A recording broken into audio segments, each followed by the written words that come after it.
and to the republic for which it stands, one nation, under God, indivisible, with liberty and justice for all. Please call the roll. Councilmember Falcone. Francisco. Here. Horton. Here. House. Here. Schneider. Here. Williams. Mayor Bloom. Here. Boy, you guys are fast tonight. Wow. I know. I said we got to get this going. Okay. The first object, or the first issue is, want to read it? Recommended operating and capital budget for fiscal year 2009. Okay. Oh, Mr. Samario. Yes, thank you, Madam Mayor, Yes. members of council. We are here for the final budget hearing in connection with the review of the recommended budget for fiscal year 09. We have two departments, the fire department and the police department, that will be presenting their respective budgets this evening. And just as a reminder, we will be back the next time on June 10th with the Finance Committee's recommendations based on their review. They're doing a separate, of course, and concurrent review of different topics of the budget. At that point, we'll be looking for final direction from council as well. And then we're anticipating adoption 2 weeks later. So with that, I'll turn it over to Chief Prince to start with the fire. Okay. Chief? Thank you, Madam Mayor, members of council. It's our pleasure to present our proposed fiscal 09 budget to you this evening. And assisting me will be Deputy Chief Mitch Vaughn and our Administrative Services Manager, Pete Ramsdell. So to start, I'm going to be reviewing our organizational structure, our basic operations. Pete will be reviewing our proposed financial plan, and then we'll wrap it up with Mitch reviewing our P3 highlights. So this represents our basic organizational structure. There's 6 programs. And I just should mention that this last year's been very active in our fire and EMS operations, fire prevention, public education, training, and disaster preparedness activities. We believe we're going to result, or we're actually well on our way to accomplishing over 80% of our planned objectives for the year. But to drill down a little further in our organizational chart, it shows the more detail of our 114 employees within those 6 programs. About 85% of our staff are in the operations division. You can see that our deputy chief is responsible for both all the battalion chiefs and our training division. And then I've got reporting to me the emergency services manager, the fire marshal, and administrative services manager, and as well as the deputy chief. But this is our basic structure, and this is how we operate day in and day out. We're a very labor-intensive organization. By way of activity in the operations division, most of our structure fires are residential in nature, and our daily staffing is very adequate for most assignments. Damage due to fires last year was just over $2 million. Our annual call volume looks like this. It's gone up just slightly over last year. About, on average, 65 to 67% of our calls, emergency calls, are EMS calls, or emergency medical calls. So it's about a 1.2% increase, I believe, over the previous year. On commercial industrial fires, our resources get spread a little more thin.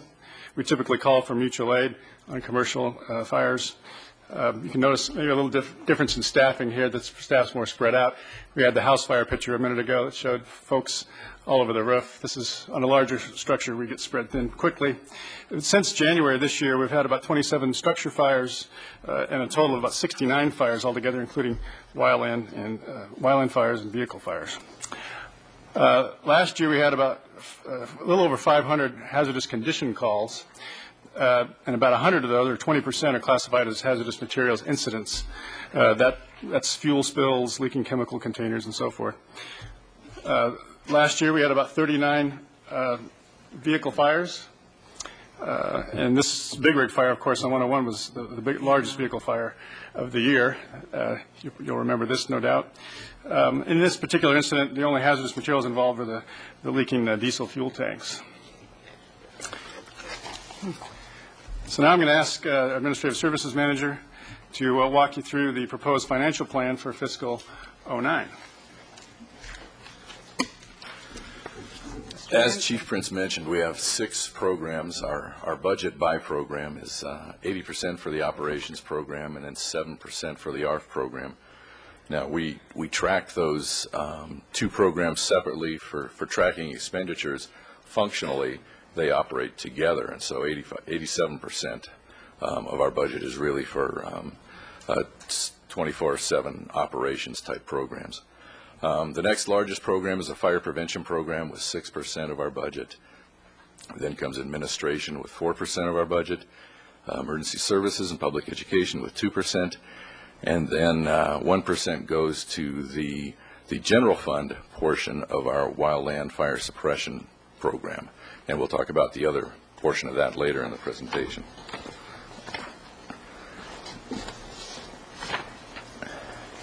For expenditures, it's pretty easy to tell that we're very heavily people dependent. That's where our money goes.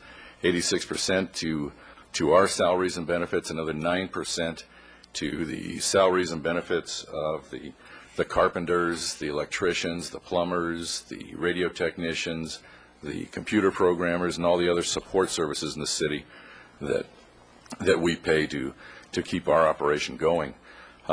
For materials, those are things such as, such as our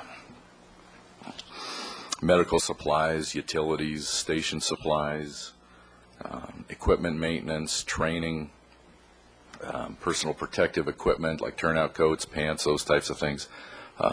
That's all just 4% of our budget. And then finally, larger equipment, capital equipment, is about 0.5% of our budget, and that goes for things like self-contained breathing apparatus, replacing fire hose, ladders, larger pieces of equipment, things like that. So that's the breakdown of our budget in terms of how we spend the money. This slide shows growth from fiscal year 2008 to 2009, and it needs some explanation because if you look at the bottom line, it shows an actual expenditure decline of 0.9%. In fact, the only reason that is the case is because at mid-year you appropriated over $1.3 million to our fiscal year 08 budget to cover our mutual aid response costs. Yeah. And had that not occurred, and if we were comparing fiscal year 08 adopted budget to fiscal year 09 recommended budget, the difference would be 8.4%. So it's a significant number having that mid-year appropriation. And that somewhat skewed this graph here, but hopefully the explanation is enough to explain why it is the way it is.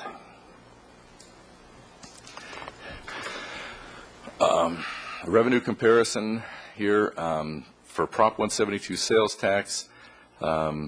We show a 16% decrease, and that's because of the reforecast that was done by the Finance Department. We had been increasing steadily each year, but due to the current conditions, they reforecast that down, 16%. It's not a big impact on us, but it does show up as if it is large.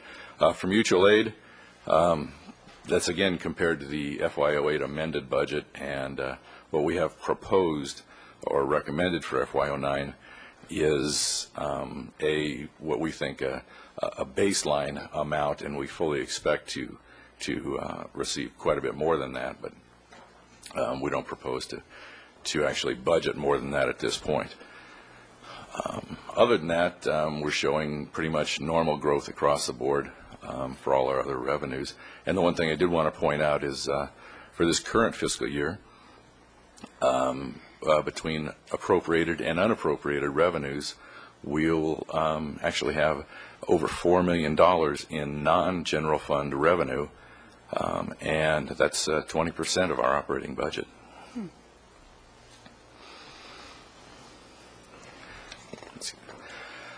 Now we want to talk a little bit about our contingency adjustments.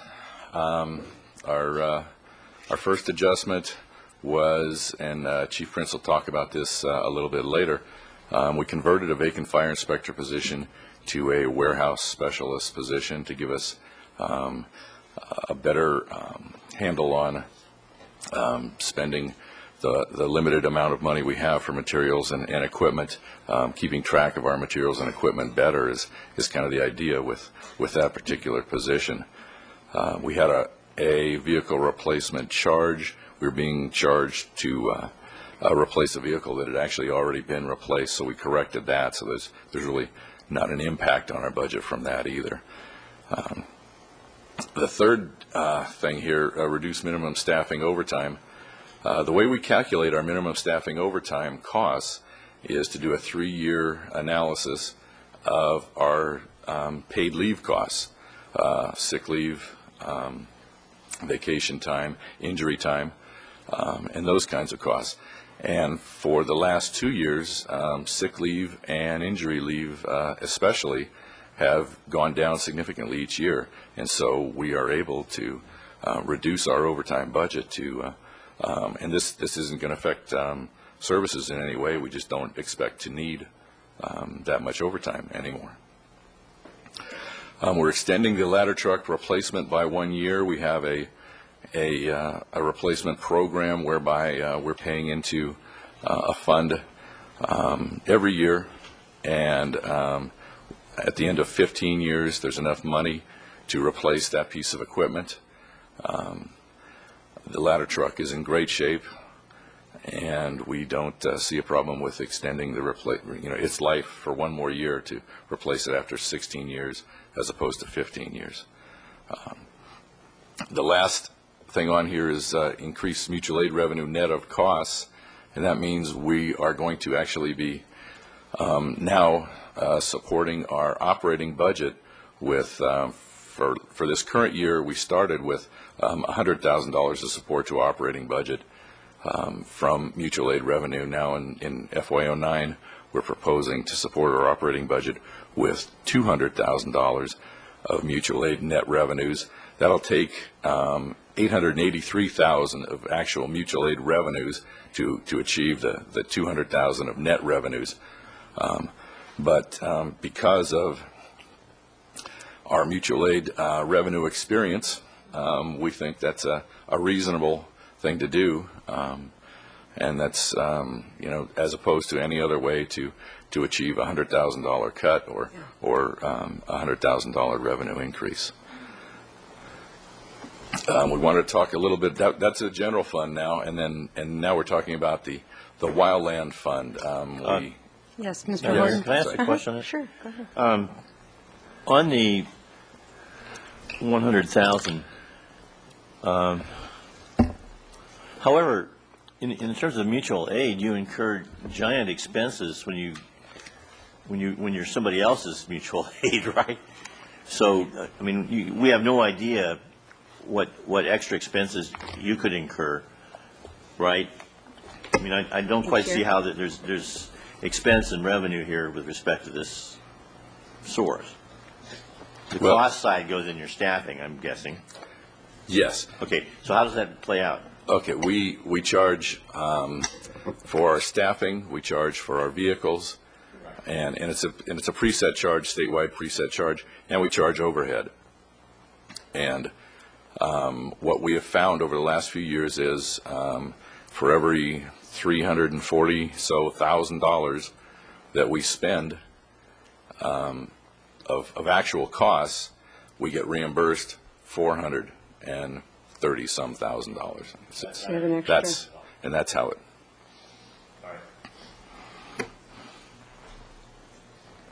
I have a question as well. Okay, Ms. Falcone? Hi. Hi. I have a couple of different questions that I'm going to ask Mr. Horton's question maybe slightly differently, and that has to do with what does it mean to, if you will, boots on the ground and coverage. I know that we have special teams that are already set up to go to various different places. We've got, I don't know what you quite call them, Class 1 strike teams or some such thing like that, where, and we have a couple of units that do that. So they're gone a lot. Are we anticipating increasing the number of teams that go out of town in order to achieve this additional $100,000, or they're just going to be gone a lot more? How exactly does this work in a practical sense? 20. Oh, any chief will do. Any chief? Councilmember Falcone, if I could try and answer your question. We have a preset number of personnel that we refer to as our department's drawdown. We will commit this many people for any incident. Once we reach that number, we can't give any more. Our first priority is always the city of Santa Barbara. to go below that drawdown number, we feel would possibly compromise our services here in the city. That drawdown number happens to be 24 people. It doesn't matter whether they're on, I think what you're referring to is incident management teams. Thank you. Yes, that is what or I'm- strike teams Yes. of engines. But whenever right. we reach that drawdown number, we cut it off and we just can't send anymore. So are you fairly sure that the $100,000 is the additional $100,000 to get to 2? Is that achievable given those limitations that I believe are also state legal limitations as well? I think if I understand what Pete was saying, we, in the past, our history is we have achieved more than that. We don't feel comfortable budgeting anything beyond that in case it happens to be a much slower year.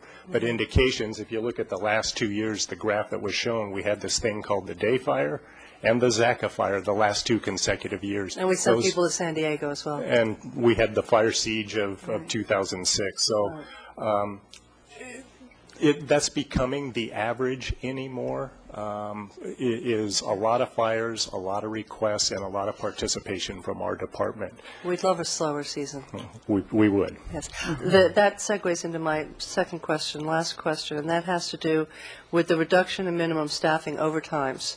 How exactly, can you get a little more specific about how that's going to be accomplished and why that's okay? Councilmember Falcone, what Pete mentioned earlier was really the result of several things. One is a reduction in sick leave that we've seen over the last couple of years, and because of the constant staffing issue we have, if somebody calls in sick, we're paying overtime to cover that position. Right. So if the sick leave goes down, overtime goes down. So that's one of the big contributors to that reduction. And to what do you attribute that? People are just healthier? A couple things. One is somebody's been paying real close attention to all those hours that get used, and we've been pretty diligent about trying to make sure that sick leave is used for its intended purpose and nothing else. And the other one is the 4896 schedule. It seems to historically, in all the jurisdictions that have implemented it, have had a reduction in sick leave just based on the cycle of days on, days off.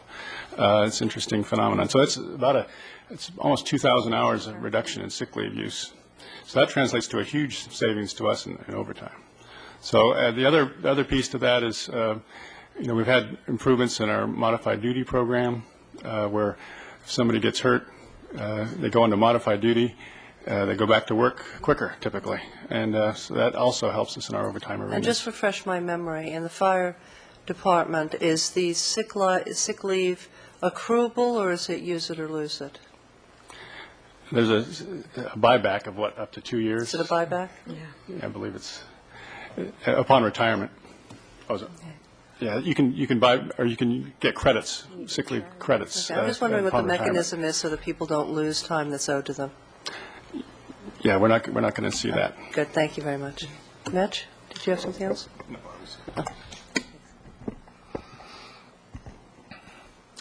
Okay, we'll continue then with the wildland program funding. And as I said earlier, the general fund appropriation, which is the broad wildland program funding, is $187,000. Now, we also have the recently implemented Wildland Fire Benefit Assessment Fund, and that's proposed to be at $235,898 for fiscal year '09. And so the total funding of $423,000, $395, is what we're shooting for the wildland program. We've already seen miraculous results in the wildland area, and as you can see from the way we spend the benefit assessment money, if you contrast this pie chart with the pie chart for the department as a whole, 56% of the way we spend that money is on essentially clearance contractors and chipping contracts and those kinds of things. And we only spend 35% on the one position for the salaries and benefits. And so we're getting a big bang for our buck, we think, up there. And Chief Prince is actually going to talk a little bit more about that.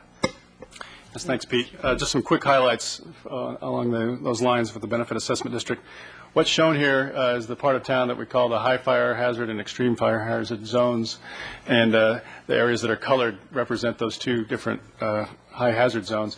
The color coding and creates actually 10 different areas. Those are our chipping areas, places that we've assigned a geographic area to that we go in and on a systematic basis provide chipping services to all the residents within the Benefit Assessment District. And 6 out of the 10 have already received chipping services this year. The other remaining 4 will be having chipping services completed by the end of June of this year. And then if you notice all the red color-coded streets in that map there, those are the 14 miles of vegetation road clearance projects that we completed this year. And so we are making a tremendous amount of progress, and it's quite a successful program. This year we removed about 400 cubic yards of flammable vegetation. That's about 80 tons of material. That was all chipped, with the exception of only one load couldn't be chipped because it contains some exotic pest plants like poison oak.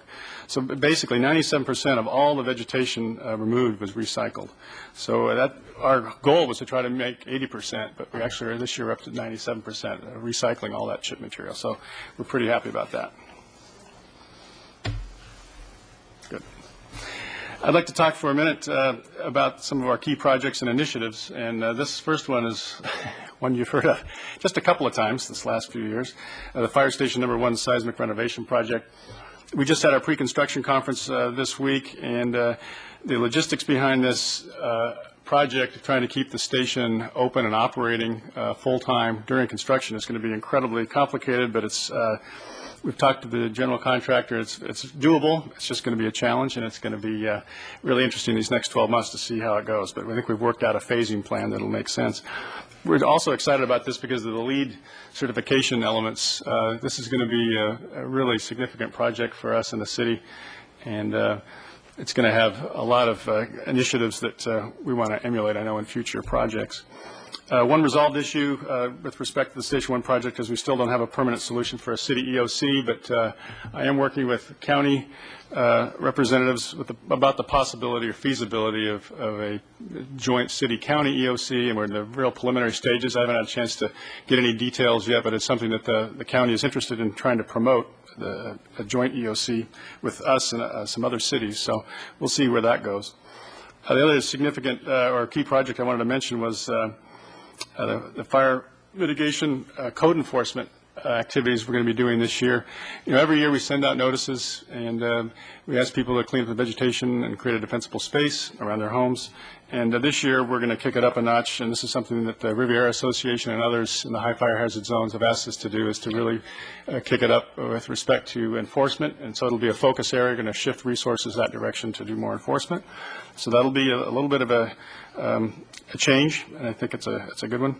The other one I wanted to mention was disaster preparedness. One of the interesting things that we've talked about, I just wanted to reemphasize the fact that actually this coming June, just next month, we're going to start filming a series of classes that will be available on City TV and in streaming video that are segments of our CERT program, how to use a fire extinguisher, how to shut off utilities, personal preparedness. And instead of the scrolling list that we have on City TV right now, it'll actually be demonstrations of how to do these activities. So that'll be a nice way for the public to access this information, as opposed to sitting through an 8-week class that we offer right now. Another big initiative is the development and presentation of a progressive fire sprinkler ordinance. Should go to the council hopefully by this fall, and that'll really put us on the cutting edge, hopefully, if we can package it and do the right public outreach for this program. It could be really a real help for us in the future, putting more sprinkler systems out there and reducing our fire hazard potential. Last thing I wanted to mention was the implementation of our new support services program, and it's something Pete mentioned earlier. It was with respect to having a vacancy in the Fire Prevention Bureau, and it's what we were able to do is actually come up with a position called Fire Warehouse Specialist. And if we can refer back to the organizational chart, we've highlighted here the Warehouse Fire Specialist position. But essentially what this is after 2 years of reviewing the activities and priorities of the Fire Prevention Bureau, we looked at what what kind of staffing was required in that bureau. And when a vacancy occurred, we decided to capitalize on that vacancy, take the fire inspector position, it's a public safety position, convert that to a civilian position, and put the warehouse position under Pete's supervision to do support services activities. So instead of having supervisors and managers on a public safety realm, we decided a civilian position was much more suited for that type of activity, where they're ordering supplies, inventorying, control, delivering supplies. It just makes a lot more sense to take advantage of the vacancy that we had, and it's actually a $43,000 salary savings each year. So that was a win-win. With that, I'd like to shift gears over to the P3 highlights and have Chief Vaughn review some of those highlights with you. Mayor Bloom, members of council, I'd like to just share with you a few of our successes in our P3 program within our 6 programs in the fire department. And I'll start with administration. And the objective is to stabilize time lost due to injuries at 6,000 or fewer hours. And based on our current projections, it appears that our lost time due to injuries will come in well below our maximum target of 6,000 hours. We feel the improvement is directly attributable to our modified duty program, where we bring people back on just that, a modified duty. We can do other staff activities, things that work within their restrictions. And this has improved the injury frequency and severity profile, which will have a very positive impact on our worker comp rates. And because of the decline in our worker comp rates, as you heard earlier, we're able to budget $63,000 less for minimum staffing overtime, not solely to the injury loss time, but our sick time and the things that Pete and Chief Prince talked about earlier.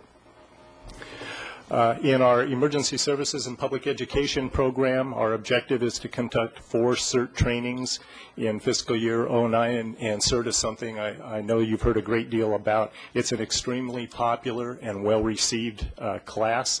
This year, we also did a Teen CERT pilot program with Santa Barbara High School, which again, as you might expect, was very popular, very well received. We had 20 students graduate last month from the Teen CERT program, and we're already talking about another Teen CERT this fall. In our fire prevention program, our objective is to conduct 95% of new construction-related inspections within 2 working days. And because property owners and contractors and the like are always under pressure to complete projects as quickly as possible, we are putting forth a sincere effort toward customer service that our Fire Prevention Bureau tries to address these inspections in a timely manner so the projects continue to move forward. We're currently conducting these inspections at 99% of the time within our 2 working days, within our target of 2 working days. Our wildland fire suppression program, and again our objective is to utilize 80% of the chip material from the road vegetation clearance program by mulching and preventing it from reaching the local landfills. And as you heard Chief Prince say earlier, we actually utilize 97% of the material we chipped by putting it back onto the property or using it at some other location. The other 3% of the material was comprised of the exotic invasive species that we can't put back onto the property. We're very proud of this accomplishment, and it falls right in line with the city's sustainability goals. Operations, as you might expect, that's our largest program, and we rely heavily on our quick response times here in the city. We ensure an average response time of 4 minutes or less. That's our objective. And we currently have an excellent average response time of 3 minutes, 12 seconds through the 3rd quarter of this fiscal year. So again, it's a very good measure of our department and our response times. And then finally, our aircraft rescue and firefighting, we call it ARF. The objective is to reduce the number of trips into Station 1 for training by utilizing our remote video training system. Typically, what happens is we'll hold a training session either at Station 1 or down at our training facility, and we have to rotate crews in to those classrooms. By utilizing this remote video training system, our goal is to reduce the number of trips by 2 per month, which would be a reduction of approximately 2,100 miles per year at an estimated cost of about $8,700. That would be department-wide. Again, we can help to reduce our carbon footprint and stay in line with our sustainability goals. Thanks, Mitch. Mayor, members of council, that's our presentation, and we'd be happy to answer any questions that you might have. Okay, we have a few questions here. Mr. House and then Mr. Horton. Okay, thank you. I have a few things here. Thank you for the excellent report, and it's nice to see those P3s that show us how you're not just working within your own department, but you're looking out for of course, the larger goals for the city. I have a question on the number of positions versus the number of hours, and I'm going back to H126 in the big book that we have here, and it may, obviously, things that may have changed, but in that table there, it shows authorized positions at 114, which you showed us today, and it showed that the same as last year. And last year, employee hours, hourly employee hours were 1,725, both amended and projected. And then this year, with the same number of positions, it goes up pretty significantly to 23, 21 after all. And I'm wondering, what happened? What's that about? Or am I misreading that? Yeah, those are hourly positions as opposed to permanent positions. Oh, I see. So it's two different kinds of positions. Different kinds of positions. You've got your FTEs, full-time equivalent. Right. And then you've got an hourly. We're making more use of hourly positions, and that's why. I mean, that's what's the purpose for doing that? Why the shift? We have been able to hire a number of retired Forest Service employees and some retired employees from other public safety fire agencies, and they're in high demand during fire season to respond to incidents. We can send into incidents and bill for them, and make money on, essentially. That's the bottom line is it's good for them, it's good for the incident, and it's good for us. I see. So it covers the administrative cost of handling their payroll and other things. We're not making money. Yeah, that's interesting. Technical term of art here. We've got to find it. Yeah. Okay, so that's very important, I think, to me. That is that the hourly is being used to accommodate the peaks in the service need with experienced personnel, as opposed to retaining them on staff for the entire year. And it's distinct from, say, replacing standard operating folks that were FTEs with hourlies. I want to really be sure that I understand correctly of what approach you're using. And that is exactly correct. In fact, the way our system operates when we get a request for someone to respond to an incident is first we look at all of our regular employees to see if we have a regular employee who is available and willing to respond to that request.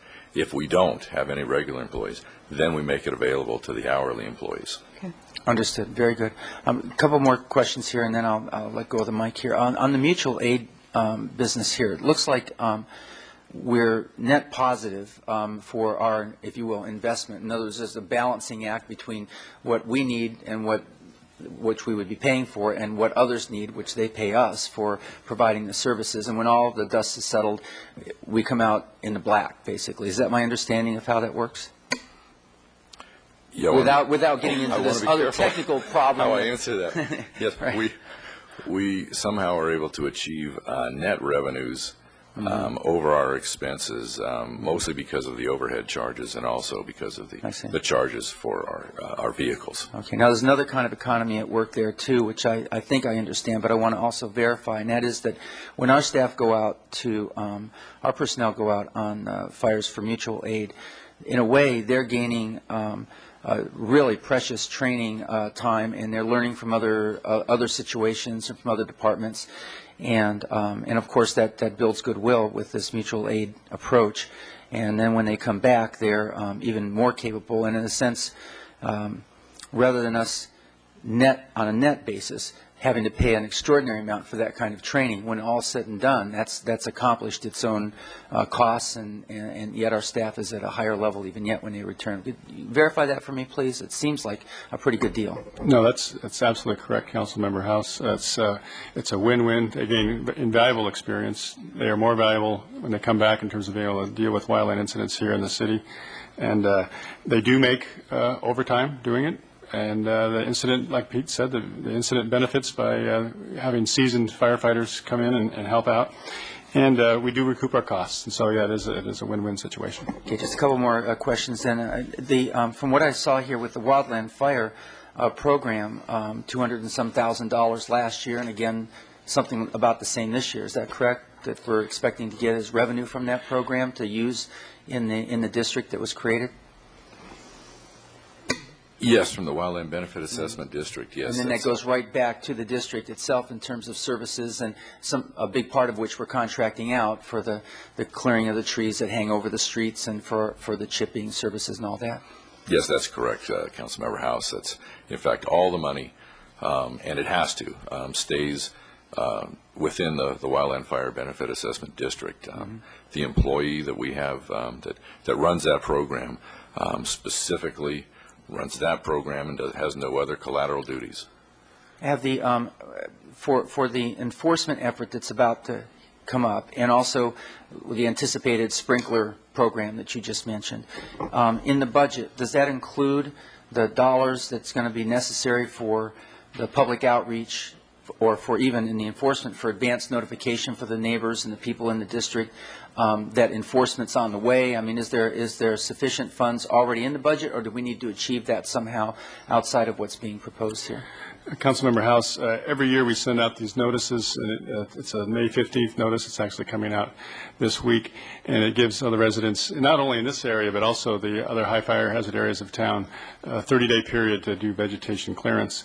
That's incorporated into not only our general fund budget, but also the Wildland Benefit Assessment District. There's a specific line item for mailing, publication, notice. So that's already incorporated into the budget. As far as the increase in enforcement effort, it's a reprioritization of existing resources, so we're not having to add, and there is no need to add to the budget.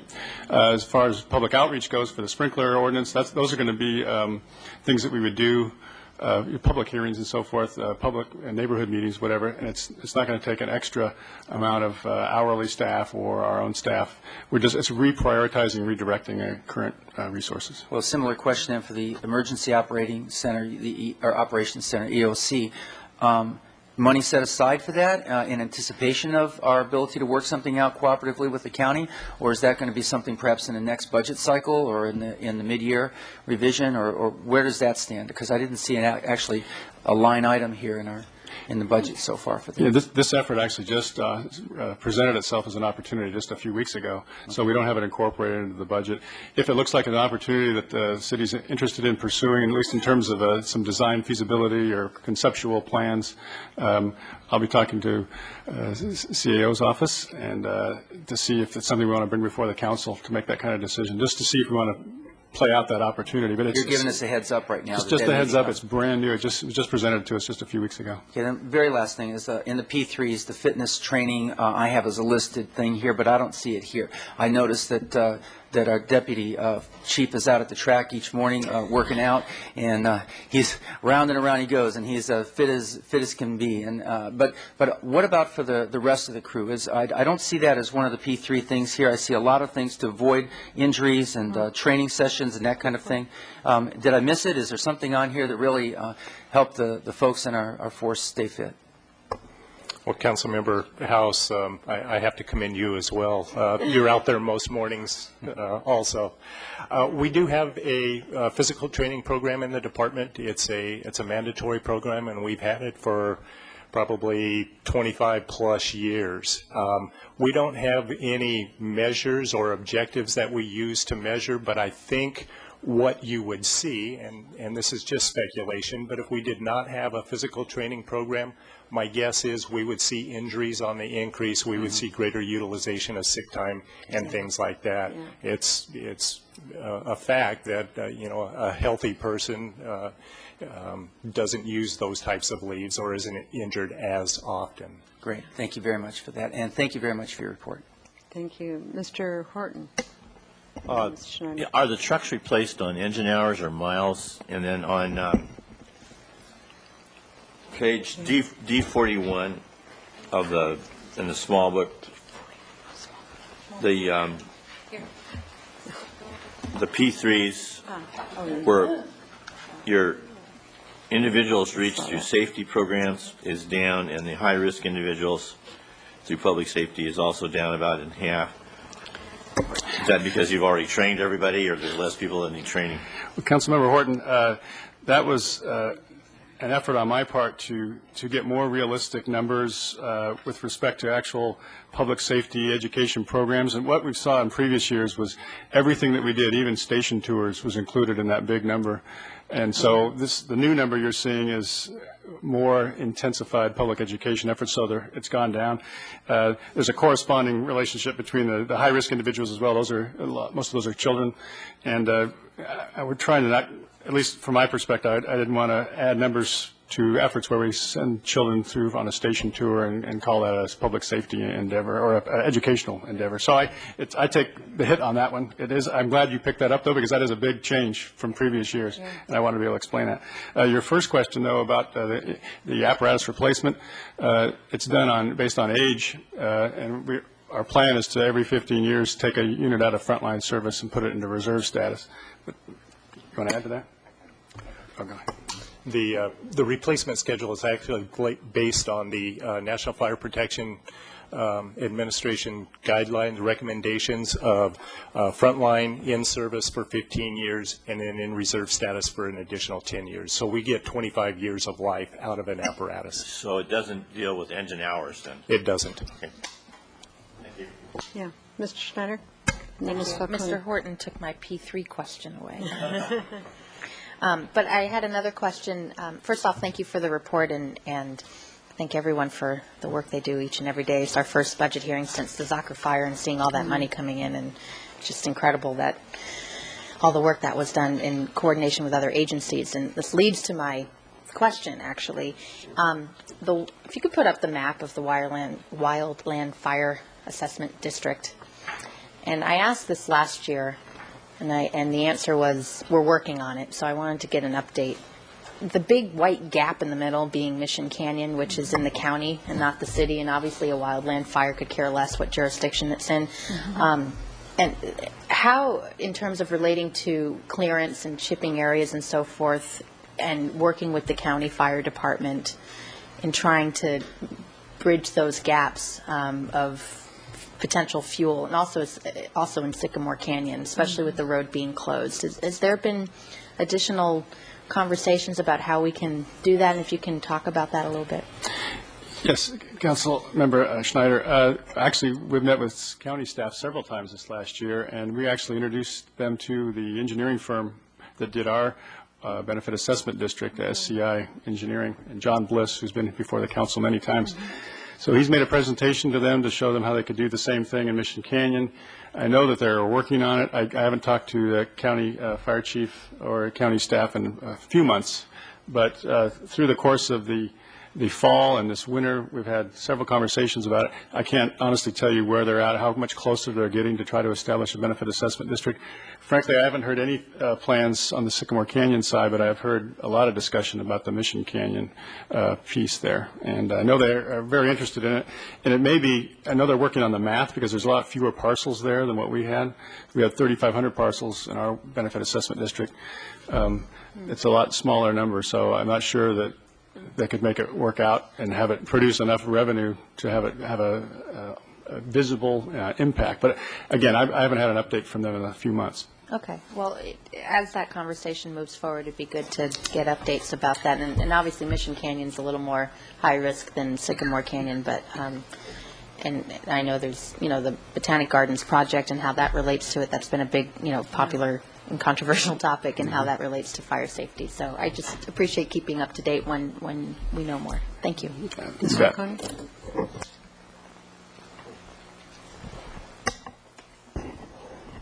So if I understand what you said correctly about the replacement of the vehicles, these are frontline vehicles, which I assume in one of your adjustments, $31,000 or $32,000 adjustment, an ongoing adjustment is to eliminate vehicle replacement charge for off-run vehicles.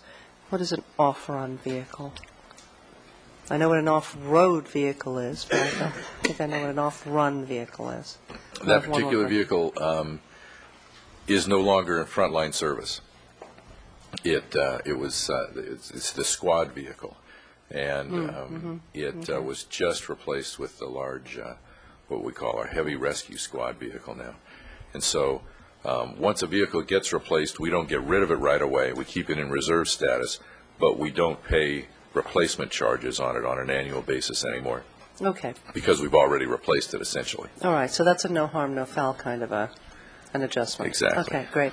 And then the only other thing that I'd like some assurance on is that we only use what I'll call the hire for fire hourlies after we've hit the drawdown number that Chief Vaughn just talked about a minute ago. In other words, those are not our first line of recruitment for mutual aid requests, correct? I mean, we are going to our own folks first. That's correct, Councilmember Falcone. We, as Pete described earlier, we get a request in, and if we don't have anybody that is able to fill that request because they aren't qualified in the position or we're at drawdown, Okay. then we go to the hourlies. Now, some of the hourlies are on some of these incident management teams, but one of the things, and I'm the one that So I hires. assume they're roving guys who go around and There are, get hired yeah. by various folks for Well, incidences they're like on that. incident management teams, and they will go when their team is called. One of the things, and again, I'm the individual that hires them. One of the agreements that we make before we ever sign on the line is that I will never fill a position with you when we have one of our own folks that are qualified and we have the ability to send them. So Okay, great. that's made good to very hear, and I clear. just needed that reassurance. Yes, that's Thank made you. very clear. Okay. Okay, thank you. Anybody else have any other questions or comments or anything? Thank you very much. Good job. Thank you, Madam Mayor, members of council. Sure. So we are next into police, who have been very patient, waiting their turn. It's good. Okay.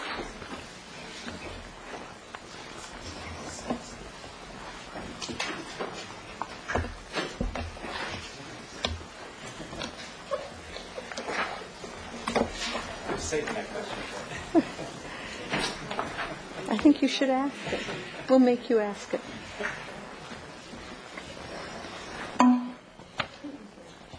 Oh, my book is such a mess. We got to do something about this. Rental mediation. I know you spoke out for it, but did we figure out how to put it in there? Oh, yeah, but we got to figure it out. Okay, are we ready? Yeah. Chief, I guess you're going to get started here. Thank you. Yeah. Good evening. Thanks for having us. I just want to make it perfectly clear at the beginning that you will not watch me running around any track. Me neither. So in case you saw someone that looked like me, it was not me. We have a few things to cover and a lot of things that we're very proud of. And as you know, we've been very, very busy in terms of crime and arrests and a lot of community things that we're involved with. And the department continues at all levels to perform, I believe, at a very high level. And I thank you for your support and the past emails that you sent me and phone calls. But it is about our frontline folks who do all the hard work, and that's why we are where we are. So we're very happy with what we have to present to you. The deputy chief will take us through the budget, and I'll chime in from time to time, and then we'll take some questions. As you can see, we have some other staff here to discuss any specific P3 projects or programs that they're in charge of, and obviously some of the command staff is also here to answer any questions pertaining to their specific commands. Okay. So I will let the deputy chief begin, and I will come in from time to time. Okay, Deputy Chief Klaus. Thank you, Madam Mayor, members of council. Our presentation this year is not going to vary too much from what you saw when we presented the two-year budget. So we have some changes that we've had, and we want to discuss contingencies and some of the changes that have occurred in the year. But generally, I think we should get through this relatively quickly because we really didn't have a lot of changes programmatically or operationally in our budget. Thank you. I thought I would set the table, so to speak, with our macro P3 here. It's not really listed, but really our main mission is crime and the crime rate. And one of the messages that I want to present here as we start talking about money and deployment of resources is where are we at on the crime rate? What's the result that we're getting in a big way? And the good news is if we measure it on our Part 1 crimes, and Part 1 is the major crimes plus all the property crimes. It's murder, rape, robbery, arson, assaults, and larceny, which is theft and petty theft, is included in all those. Did I get them all? Okay. And that's really one of the best measuring stick because it's those types of crimes that are really generated from calls for service after an offense has occurred. If you look at that rate, you can see a great trend line on Part 1 crimes, which I think is the most significant trend line for us to pay attention to over the since 1998. Last year in 2007, we had the lowest crime rate in this graph, and if I would say if we went back further beyond that, we'd see the crime rates higher beyond that. So we're experiencing low crime rates historically, at least over the last decade. In our Part 2 offenses, you'll see kind of a similar pattern, but Part 2 offenses are those types of mostly misdemeanor and infraction types of crimes, and you have to be a little bit careful when you look at these in terms of an evaluative process because one of the things that influences this heavily is our officers' ability to go out and generate activity on their own. And so factors of staffing, there are a number of other factors that go into Part 2 crimes and the results. Oftentimes, if you have a lot more staffing and more free time to initiate calls, you'll actually see some of those things go up. So it's a good variable to see that our staffing is up and our Part 2 crimes are down. That tends to give us an indicator on Part 2 that it's like Part 1. We're seeing less criminal activity in the city. Good. This slide it's a little hard to read from there, but what I really wanted to show you, that's over a 12-month period of time, and it shows the past 4 years. And really what I wanted to pay attention to on this one, on Part 1, is that green line, because I got you the first 4 months of this year as of the end of April, and you can see that the trend is continuing to go down. So if we follow a similar pattern throughout the rest of that graph for the end of the year, we're going to even have another low year for calendar 08. And then lastly, our Part 2 offenses, you'll see the green line is relatively low down there. Again, it fluctuates, but our trend lines on both of those crimes for this year are following the downward trend that we've had in the last decade. So I think that's a good platform. Oh, yeah. Thank you, Jim. In both of those slides, you'll notice the big spike in August. Yeah. Could that be a fiesta? And but what's interesting about that is if you look at the last 2 full years that we've had, you'll see that the crime during fiesta has gone down. That and that was exactly our experience in the last 2 years. We've had a lot of officers out there, and crime has been relatively low during fiesta the last 2 years. We had one major incident that kind of marred last year's, but other than that, the actual activity was very low. So that's being reflected as well. These are the 4 main elements of this presentation we're going to go through: budget overview, highlights, general fund contingency adjustments, and P3 highlights. This is a pretty straightforward chart listing our expenditures. If you take a look, if we just go to the total appropriations line, you'll see we're actually increasing spending this year at about 1%. So it's a relatively flat budget in comparison to the budget year we're in. 3% increase in our salaries and benefits on the top line there. Supplies and services is essentially flat. Allocated costs is down 7.8%. Those are adjustments that were made. I think you've probably seen these in other presentations where costs such as workers' comp and some of the costs that we pay for any inter-city services have been reduced, and some of that is also reflected in one of our contingency changes, which is costs on vehicles, and I'll get to that in a little bit later. You'll see some big reductions in our non-cap equipment, and generally that's because, as you know, we have a big project going with our computer-aided dispatch and records management system. We'll talk a little bit more on that. We had a lot of money up front to purchase that, and we're continuing to install components of that. We had the CAD system up first. We put the records management system into place in the last month. The officers in the cars are starting to utilize the new software. Throughout the summer and into the early part of fall, we'll have a complete implementation of that program. It's an amazing program, and it's very robust, and I think I'm going to talk a little bit about some of the efficiencies that we're starting to see and also intending to see. And then on the capital equipment, the $40,000 in this year, I'll remind you, you'll see it again, is we budgeted money, and we're matching some of that money out of the auto theft money that we get through the state. And we're in the process of putting together a bid right now for this automated chalking system for our car markers.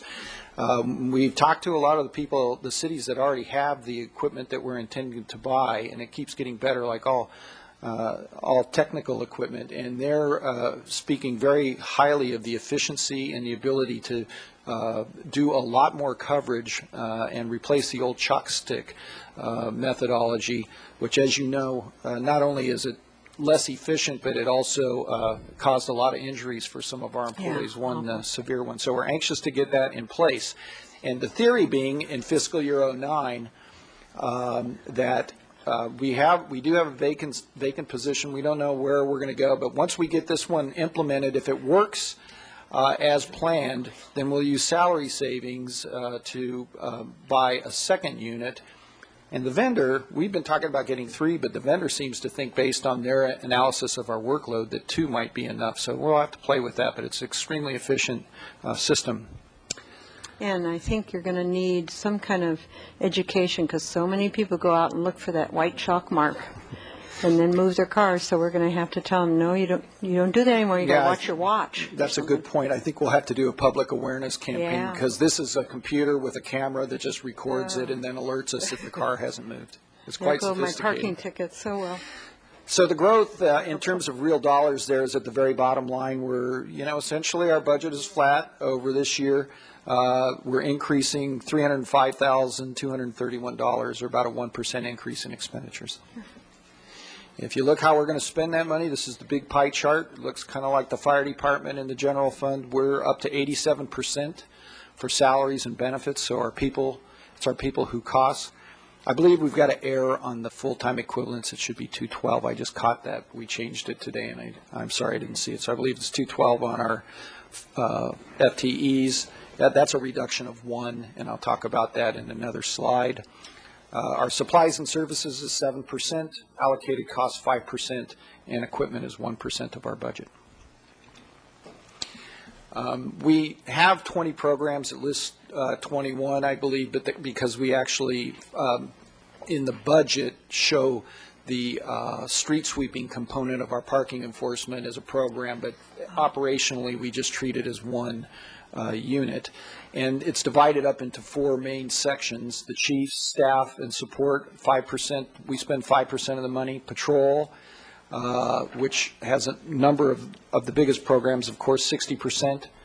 Investigations and the lab, 15%. And community services, which includes training and recruitment, animal control, is 20% of the budget. Records is in community service. Thank you, Jim.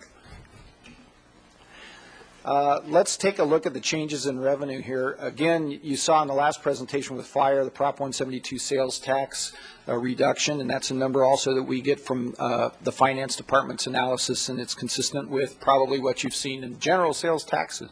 It should, and so we're having a 15.8% reduction there. It's actually a lot worse because this is allocated by the state differently, and so we're getting hit harder in the sales tax with the Prop 172 than the rest of the city. We'd get real worried if our overall sales tax was down that much. Oh, I see. It's just for this department. And I might add also at this time, as I do the whole presentation, there are a number of things hanging out there that we can anticipate between the county and the state budget. And one of them, I've seen complete use of this money as a solution to some of the state problems, and so all of that's negotiated. I guess theoretically, as the discussion takes place, there are at least some discussion to take this money away and use it for other purposes on a countywide or regional basis. So we'll wait and see on that. The biggest issue, I think, the percentage numbers vary, but I'd like to go to the fines and forfeitures number with minus 6.6%, because the percentage doesn't look like much, but the actual dollar amount is there. And that is our parking revenue. We're not going to make our projected revenue in parking this year. So we've reduced our target for fiscal year 09, and even though we raised the fees last year, or the parking fines, and we also have increased the amount of citations we've written. We still are not quite seeing quite the revenue that we had anticipated when we presented the two-year budget last time. So we've adjusted that number down. The other issue that hits us a little bit is 12% on traffic safety. That's money that's also reimbursed by the state based on a formula that they use on moving citations. The other numbers, even though they're up and down, as a percentage of our overall department revenues is relatively small. So the biggest issue for us is always the amount of parking citations that we get. The total reduction, or the total number on that, is about 5.3% less for fiscal year 09 than fiscal year 08. Some budget highlights, and this will be it may be a little redundant in some of our P3, but some of the things that we're working on is our CAD RMS system that I talked about. There's a system now that is very robust that we're just learning to program, called Cognos, which is an element of that, which we can really configure a lot of types of questions, and the data that we're actually collecting at the front end now is far more robust than anything we've had, and I think it's going to give us great analytical tools. And as you know, we use those analytical tools in the CompStat once a month, so we don't just look at our P3 elements quarterly. We also have our sort of in-house version of P3 called CompStat, which is a little more in-depth than some of the P3 things, and we take a look at these things. Our online police reports, we've got I think Chris Nail told me we've got a contract just about done, but one of the things that a lot of departments are doing, and we are about to add on to our system, which is very efficient, is the ability for citizens to just do their reports online. There are a lot of calls that we go to as a matter of service, and that will go out to the call, but really don't need to have an officer on the scene if the citizen is comfortable getting to their terminal and just typing in some basic information. There's a verification process for it, a feedback process, and it's actually more efficient for them because they can get a case number issued right away and actually get a copy of it themselves for the purposes they need, insurance companies or otherwise. There are many departments in California that have it already and are quite pleased with it, and the citizens are too. And I would also say that a couple of years ago we implemented online payment of parking citations, and we've seen a growth in that as well. So the people in our community are really adapting to this type of technology, and in turn I think it's going to give us quite a bit of efficiency in the department and free up some officer time in the field that we wouldn't have otherwise had. Electronic parking first, when I talked about.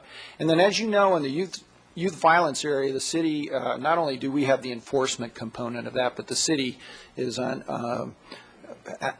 coordinating efforts to try and take a more holistic community response to that, if you will. And I think Chief Sanchez wanted to speak to that for a moment. As you know, we've been at this for a few months now with the collaboratives that we're trying to put together, and I really believe it's working. As you know, we're working on a short-term summer piece to it, which is working phenomenally well. When we talk about jobs for youth, mentoring, education, enhancing the education, getting the high school diplomas and all those sorts of things, and involving the families. And I just wanted to share that with you because enforcement-wise, we've never changed. We've been very strong on this.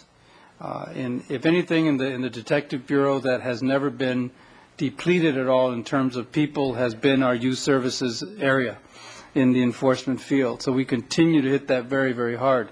With the high-profile cases that you know about, this is going to take even more work by your folks. But I wanted to share that the collaborative is working, and the community is happy with that. As I mentioned on television, the community is happy with our enforcement process. They feel safe. They know we're on it.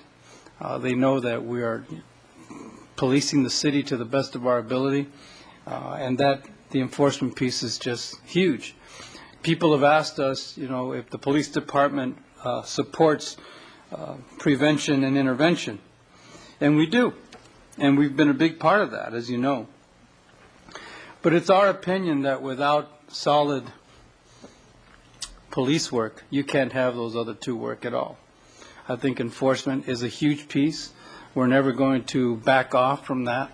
But I think what the department has done in a huge way at all levels of the department, especially with the officers in the field, is that we're getting more and more involved with the proactive approach and the community outreach. In terms of our community-wide intervention and prevention, as Rich said, the process that is being used by the city, bringing in these other resources and partners, I believe is going to be a huge, play a huge impact in how successful we are. We are not guaranteeing at all that we're not going to see another homicide someday. But we are guaranteeing that we're going to do our best to not let that happen. But that does not mean that the process that's in place is not successful, should that occur. Because that's one crime that there is no deterrent for and no program for. In terms of our Pell program, I'll let Rich talk about that, but I just think that that is probably one of our biggest assets in terms of youth. You've heard us mention the numbers, 1,500 to 1,600 youth in our Pell programs. We continue to increase that through the collaboratives that are going on, through the process with the school district and that partnership. And I think that is the reason in the first few slides that the Deputy Chief showed you, the issue of Part 1 crimes going down, that's a huge reason because of the preventative things that are being done with your support. So I'll let Rich talk about Pell and the rest, but I wanted to throw that in there because the committee working on the short-term plan for the summer is working very hard on a daily basis, meeting with all our partners and with community people and meeting with the young people. In the last couple of weeks, myself, Fred Razzo, people from City College, we have been meeting with some of these young men, either ones that are incarcerated at juvenile hall or at the camp or just released from camp. And we've been meeting with them personally and their families over the last couple of weeks and asking them a variety of questions about what is it that you need? How can we help?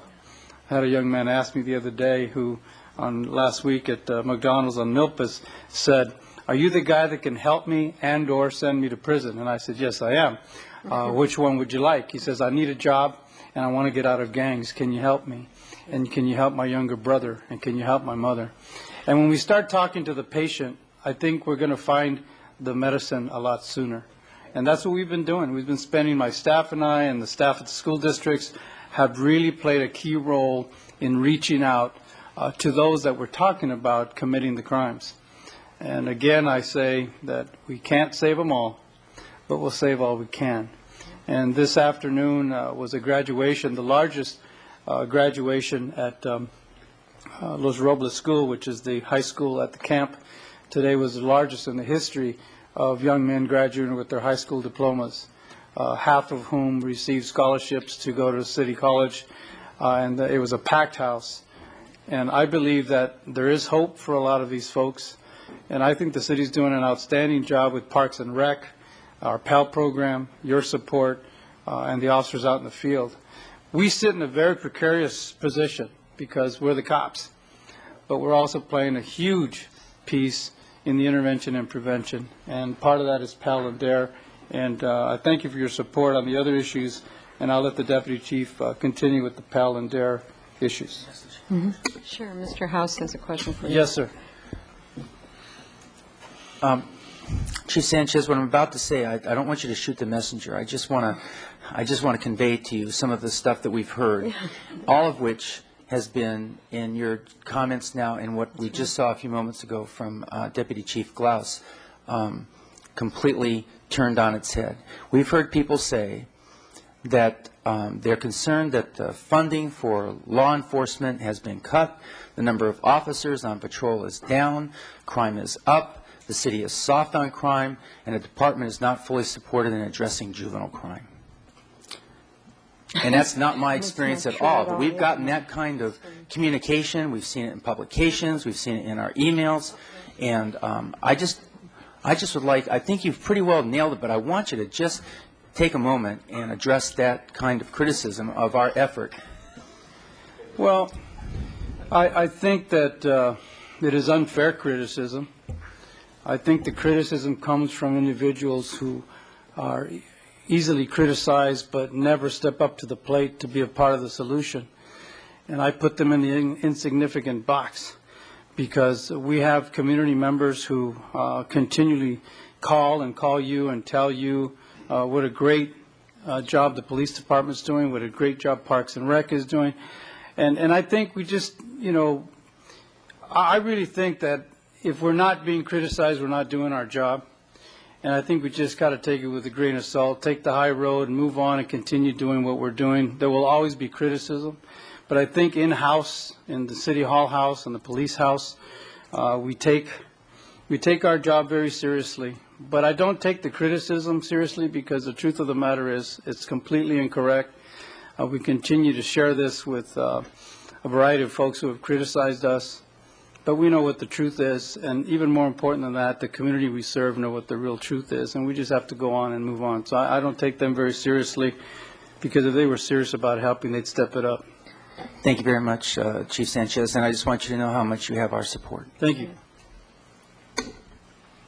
Councilmember House gave me the perfect segue into the next point I wanted to make. Thank you. And I'll get to the bullet where it says community relations and beat coordinators. And one of the things I wanted to talk about there had to really do with staffing. And in the previous couple of years, we've been having to rebuild our staffing, and we have been successful in doing so. And also, council directed us during the last budget session to overhire, to have people in the academy, and we have done so. For the past several months, we have 140 officer positions funded. For the last few months, we've been working at 143.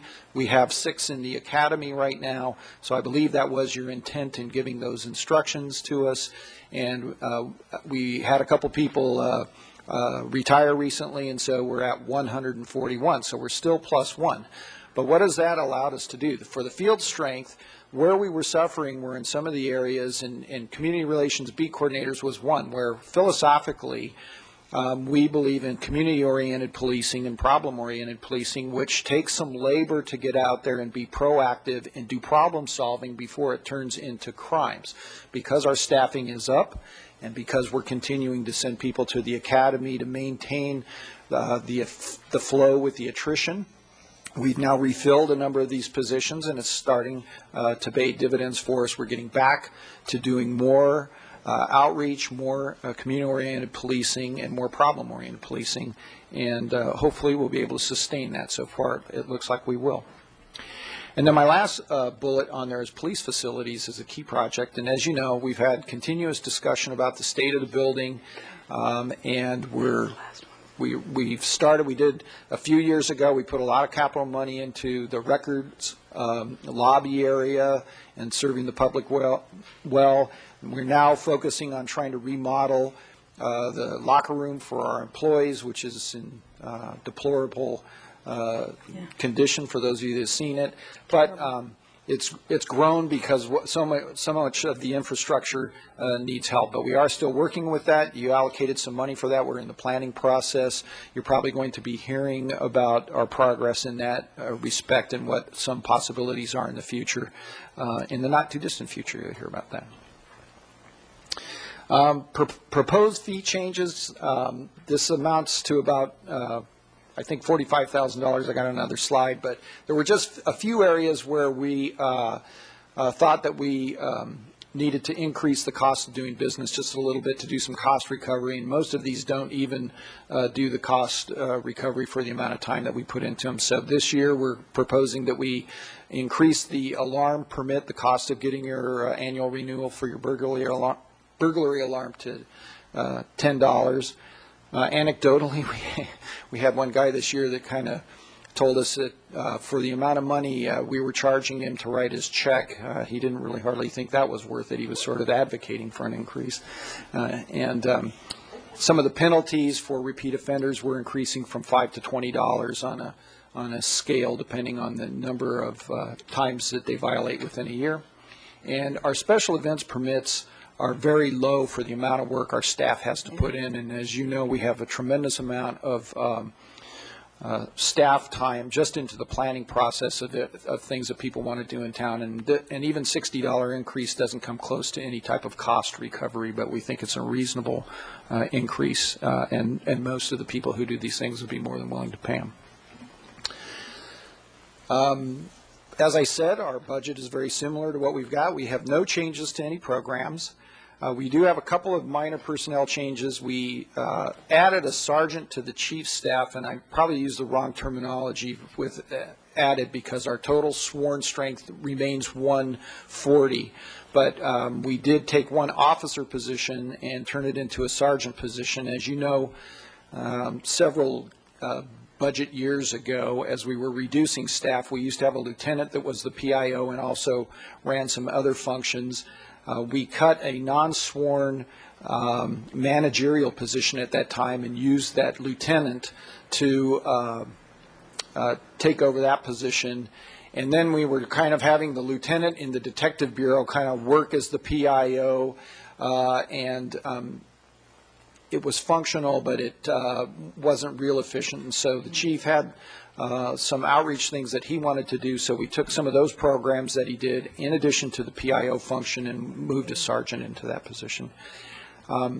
We deleted one full-time OS2 position in support services. That actually had to do with some efficiencies in the collection of parking fines. And as I mentioned before, we've gotten a lot more online, and the processing part of that has been streamlined, and it's actually functioning well. We haven't had that position for some time. And one of the changes that we also did, and this has to do with our RMS system, records management system, is we had transcribers which were OS2s, and as you'll see in one of our P3 objectives, we're not doing as much transcribing anymore because we're transitioning into a new format with this system, but we do need some record specialists, so we reclassified them to do a new task that has come about as a part of the records management system. Yes, Chief. On the sergeant on my staff, I think you know Sergeant Lorenzo Duarte, and we really have, in terms of outreach on a couple of slides before, in terms of the community relations, has really been enhanced in terms of the Spanish-speaking community. And Lorenzo has really been able to work some really fine things with the Latino community and getting out there ahead of it. And really disseminating information that at times was lacking from my office. There's no reflection on Lieutenant McCaffrey, who did an outstanding job as a PIO and certainly kept us entertained with his outstanding writing. And I love Paul to death, and he did a great job. There's no reflection on Paul.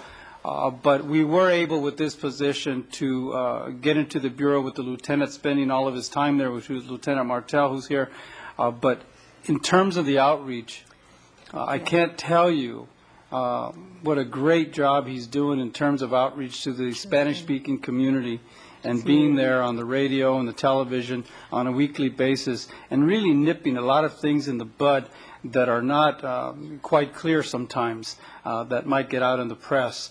And when it gets out in the press in a negative way, which happens rarely as we know, he's able to jump all over it and really fix things before it gets to be a huge problem or a huge rumor in the Spanish-speaking community. And we have received many accolades about the manner in which he's worked. So I think that was worth putting that sergeant in my office who works directly for me. We brief 2 or 3 times a day. We speak with the media, both languages, on a daily basis, and we are getting information out to those individuals who really were asking us for that type of outreach. He also assists me with the Chiefs Advisory Committee, and I just want to remind you that on May 31st, there is a celebration at Bonnet Park, and we'd really love you to be there. This is being put together by my Chiefs Advisory Committee and the Boys and Girls Club on the west side. On the east side, later in the summer, we're going to do one there as well. So we're really excited about that outreach. And what Lorenzo has been able to do is to do so much outreach that really the community members are in charge of both of these celebrations. And that is a reflection on the job that Lorenzo is doing out of my office to outreach in quite a great way. So I wanted to thank you for that, and for most of you who attend some of those great celebrations. May 31st is going to be a huge deal at Bonnet Park for that community, and that's being put together by the community and our office. So I just wanted to share with you that that enhancement has, I believe, paid a lot of dividends, especially in light of the fact in terms of the youth violence piece that we're greatly involved with. Madam Mayor, not only is he good at getting the word out, he's an incredibly good listener. And he's able to hear what people are saying and be able to really enrich, I think, our understanding of what the needs are. He really deserves our commendation. Thank you. Okay, we have a couple questions. Ms. Schneider, and then I know you need to finish your presentation, Ms. Schneider. Thank you. It's about staffing, so we're at a good point here. And Chief Glass, I appreciate you were talking about the direction that council gave in terms of overhiring and the benefits that's been able to give back in terms of having enough officers on patrol at all times as opposed to gaps when there's turnover, and to give more time in terms of researching cases or programs that were put on a back burner.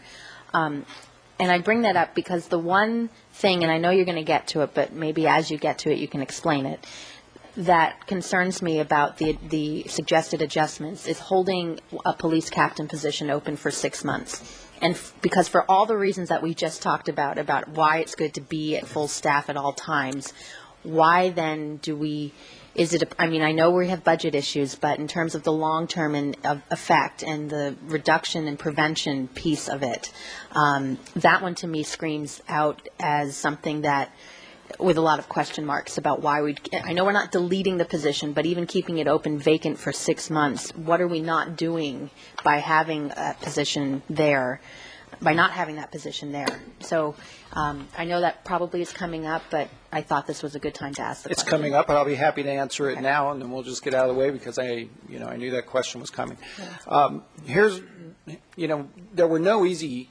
We're about to get to contingency adjustments, but there were no really easy answers in terms of contingency adjustments, so we really had to put some realistic things together, one time and ongoing, that we thought we actually could do that would not limit our service level too much. And so in our experience, as you know, we just saw this as an opportunity, as a way to save money in a short period of time, which lessens the impact to the other decisions that we might otherwise have to make without this. We've had periods of time where we've worked without staff for all kinds of reasons over the years. It's not preferable, but we're able to kind of cinch up the belt for the short period of time and deal with it. As you know, or as you probably heard, there are a number of staff level people that are intending to retire in the next year, and so there's going to be some sort of churning at that level anyway, and we thought we might just expose that opportunity in a relatively painless way during the transition to come up with some of this money for contingency. Historically,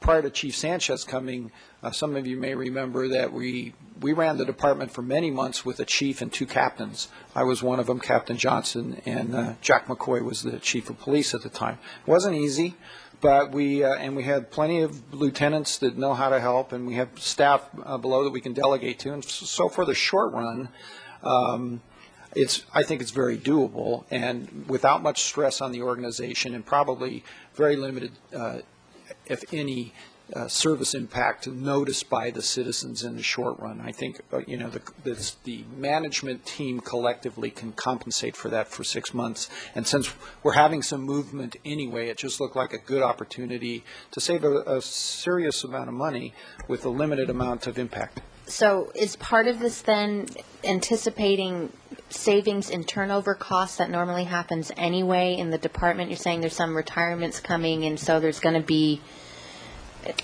I'm hearing two things. I'm hearing a position's going to be open for 6 months when normally it would be filled, but I'm also hearing that during the course of the year you're anticipating certain retirements, which will then result in periods of time when that position's open just due to regular turnover. Yes, it's actually both of those things. It's both of those things. There will be some turnover at that level. If we choose to just not fill it for a period of time, or it could actually work out to be a combination of two different retirements, one filled, another one opening up, and then there's 3 months each. But the net on that is $150,000. And to my way of thinking, that's a very manageable. It's not preferable to do any of these reductions. We're running pretty lean as it is. But that being said, I think it's very manageable, and as opposed to having to find the money in other places, this one is a relatively easy hit for us in the short run. I'll say okay for now, but I'm Okay. still question. My only comment is, but I don't want to do it. Yeah. I really don't, but it is something that we could work with for 6 months, as Rich said. We have a lot of things going on, but it's just one of those things that we just felt as a command staff we could work with for 6 months. Well, and I know you've Not been preferable. asked to reduce costs by a certain amount, and you're Yeah. doing what you've been told. But I guess my question is, if there's certain things that are going to be put on the back burner, is that something that we really, maybe it's not 6 months, maybe it's 3 months, I don't know. And so maybe that's something that we need to talk about more up here in terms of what that means. But I guess that one just, out of everything, practically in the entire budget, this is the one thing that makes me a little squeamish. Well, we'd make it work. We would make it work, as we always do. Again, as Rich said, it's not preferable, but we'd make it work, and knowing that it's short-term stuff, really. Okay, Mr. Horton might have a question. Yeah, go ahead. Rich, on page D71 of the small book, it talks about the number of youth participating in PAL and Campership Alliance. And we talked about that in Finance Committee this week, and the numbers are up substantially. So since this is a budget hearing, is that and we know that that's a very effective program in the community, and you've talked about it for several minutes here tonight. That this is working well. So is that something that needs more support? Is that donated private support? Is that more money from the city, or is this about as many kids as you can handle, or would more support permit you to push that up to 1,500 or 1,600, or does anybody have an idea on that? I can basically answer that, but I should probably defer to Captain Zeiler on some of the elements of PAL's capacity, but I think the capacity probably can increase. It has been increasing, and if you look at some of the P3 objectives, right above that, I was going to bring it up on one of the slides, but it says programs and events, and you'll see an increase proposed from 40 to 70, and that's reflective of some of the growth of the program just this year and the after-school programs that they're collaboratively taking on through PAL. The financing part of it is primarily comes from private donations and not public funds. We did this year receive CDBG money.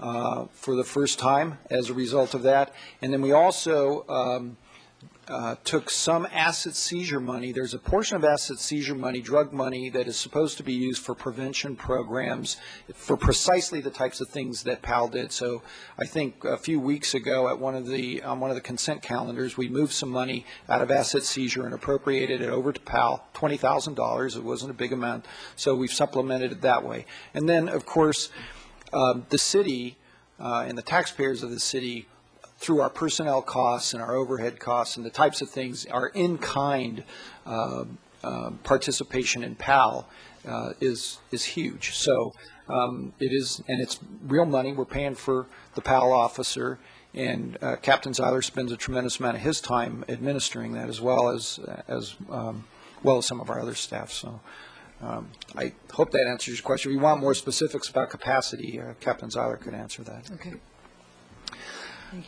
The contingency number is right there that we brought up. The number that we were going to hit, 767,018, was the number of contingency adjustments we want to make. As you know, we have the biggest part of the general fund, so it's it follows that we're going to have a pretty good chunk of money in the total solution for the city in the general fund budget. So our one-time adjustments are 361,018, which includes that captain's position we talked about, and ongoing adjustments are another $406,000. Specifically, I broke them down into one-time adjustments there. You see the captain's position on the in the center, 127,587. For one time, we deferred the vehicle replacement, the fleet replacement. There's two ways to do it, not either 6 months or by half the amount of cars, basically.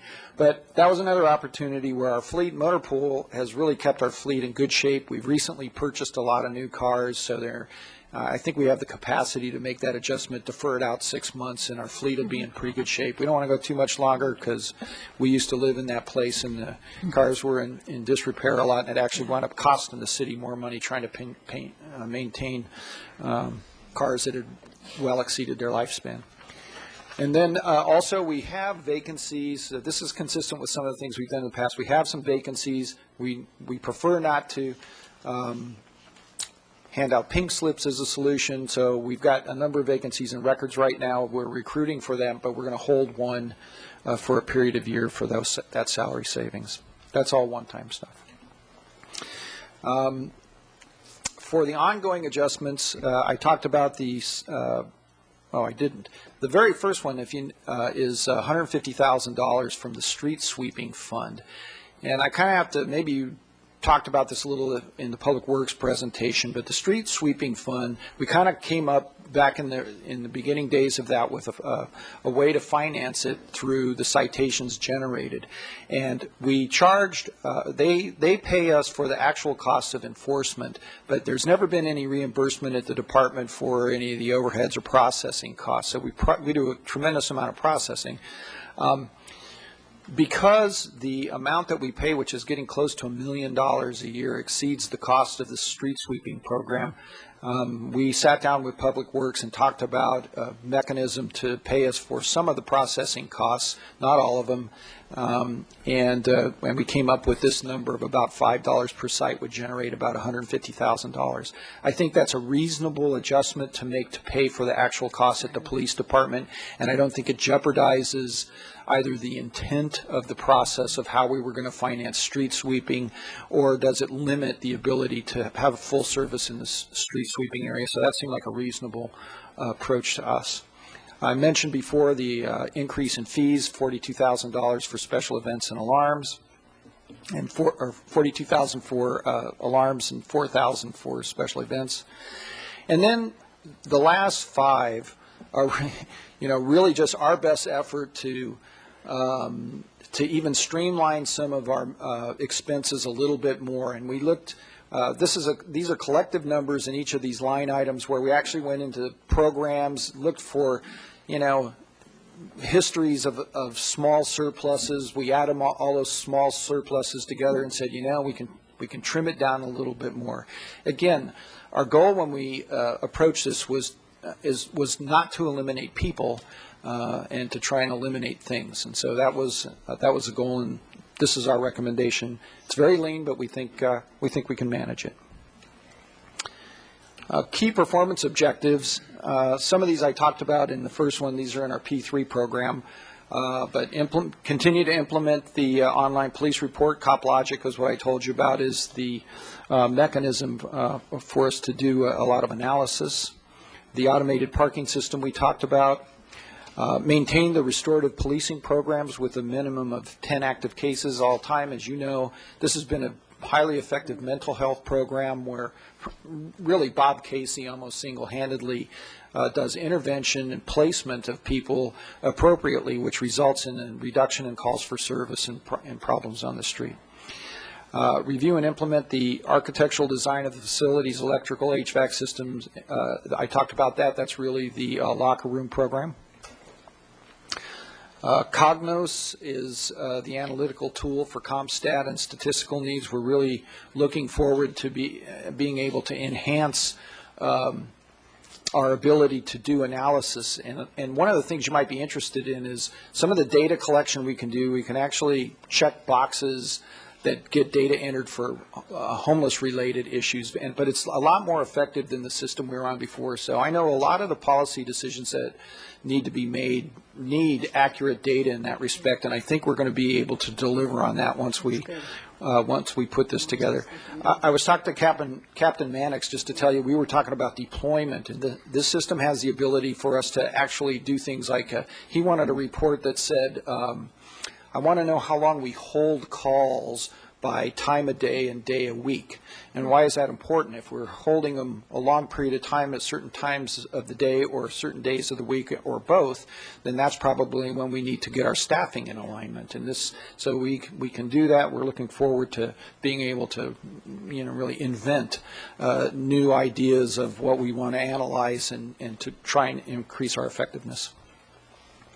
Restructure and upgrade the high-tech crime lab program by updating hardware, software, training of new high-tech crime personnel.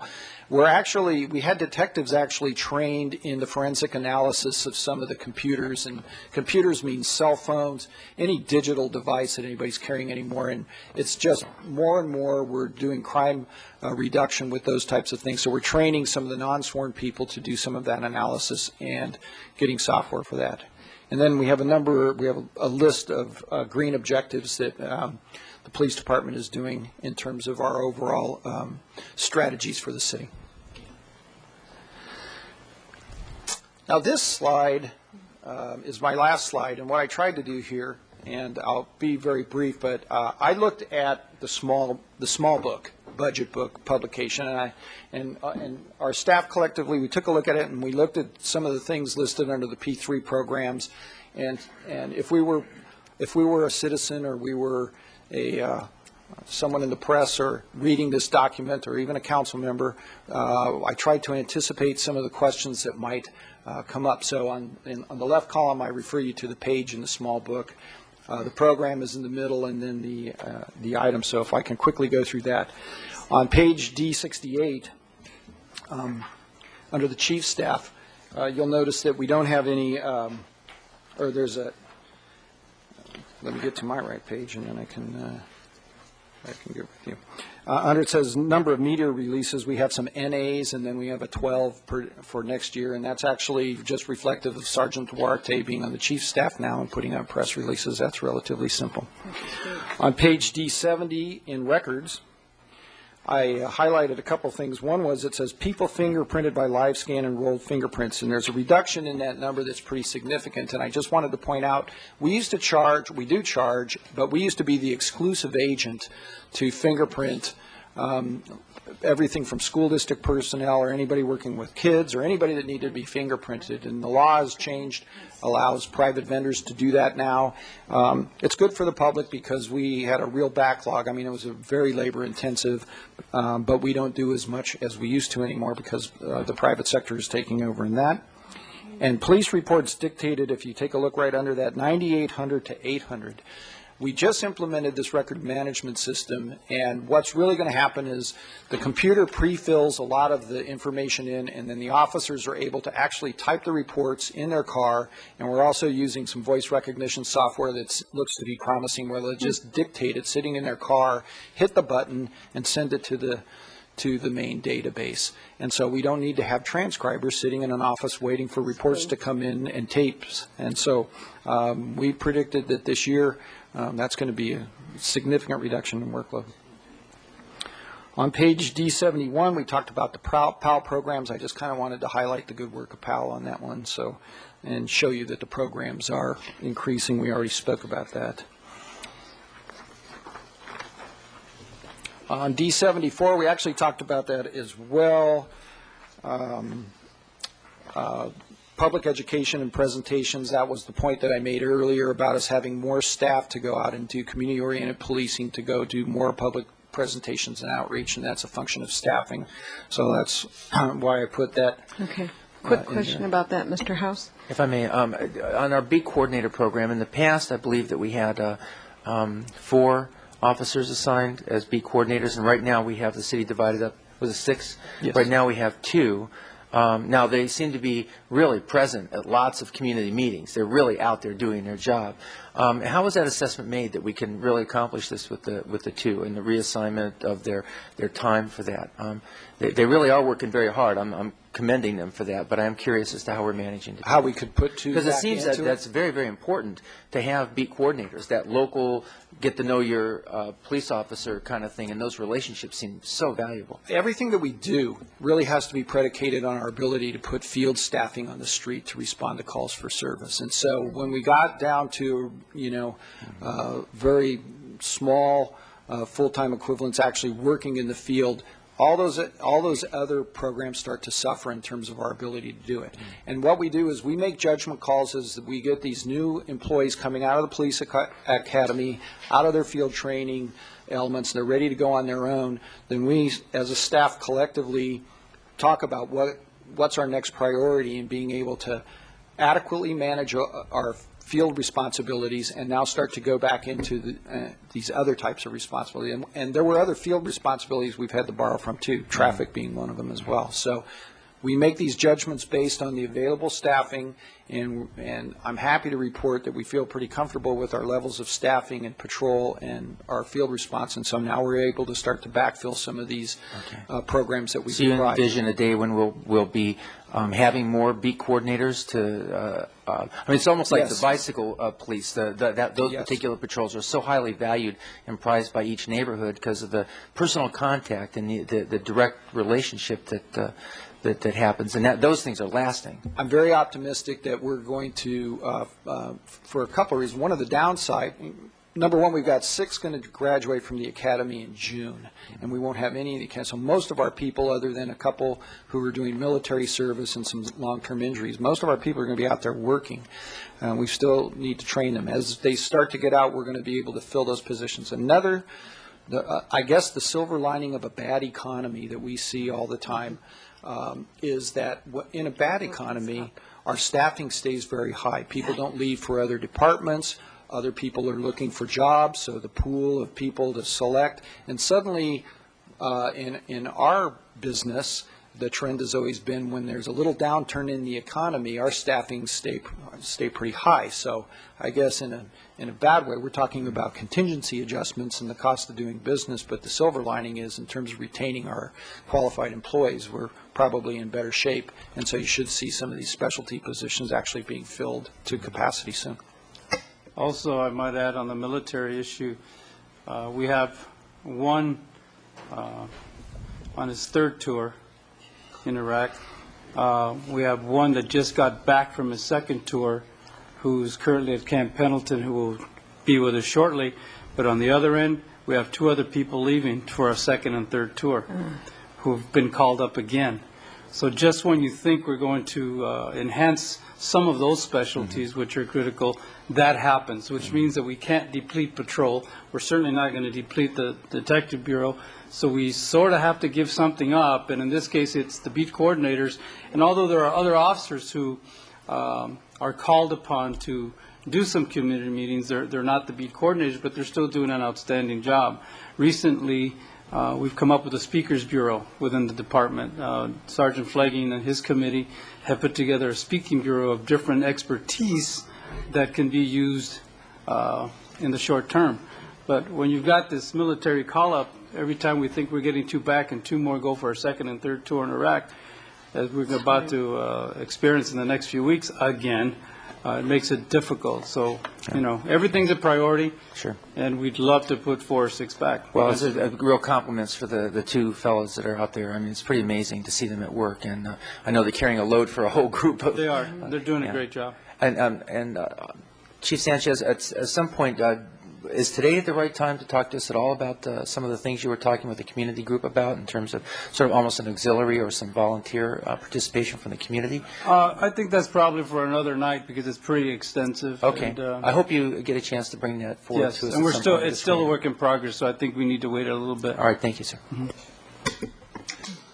I'll finish our list here, and then we'll have any additional questions you might have. On page D75, Information Technology, I just wanted you to note on the P3 objectives an increase in the number of MDCs maintained and JPA workstations. And a reminder for all of you, our department is responsible for maintaining the Joint Powers Agreement in our county and San Luis Obispo County, and this is just reflective of 2 things. In the MDCs, it's that we've equipped the fire equipment with MDCs now, and our staff is supporting that as part of the computer-aided dispatch program. So they've got computers in the fire vehicles now, and so that's an increase in the workload from our IT staff. And the JPA is all, we've had some more people come online, and they've changed some of the formatting, which is resulting in some increased workload there. In the Investigative Bureau on page D75 and D76, we've got cases and arrests, and then we've got show. And one of the things that you'll note in there that there aren't really any numbers in some of the categories. They'll say NA. And I just wanted to share with you, it's not because we aren't doing those types of things. Philosophically, in some of these categories, it's kind of difficult for us to say we're going to go out and arrest X number of people because that's kind of a quota,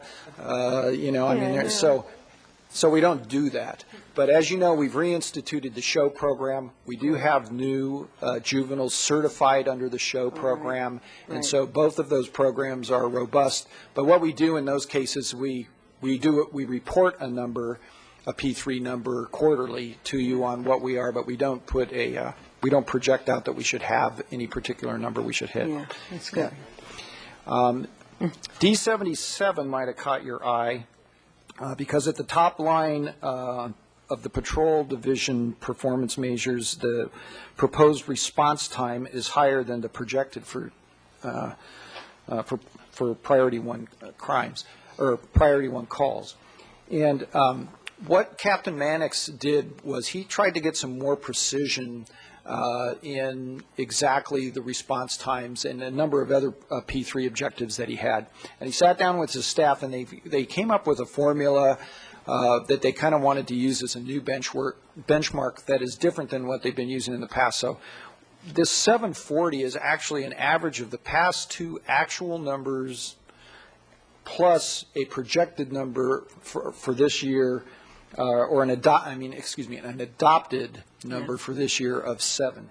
In actuality, we expect that number to be lower, and then in the future years, as we use this formula, we'll see some accuracy, and we'll watch that come down. So even though it's an anomaly there, and it is based on sort of the science of a 3-year average,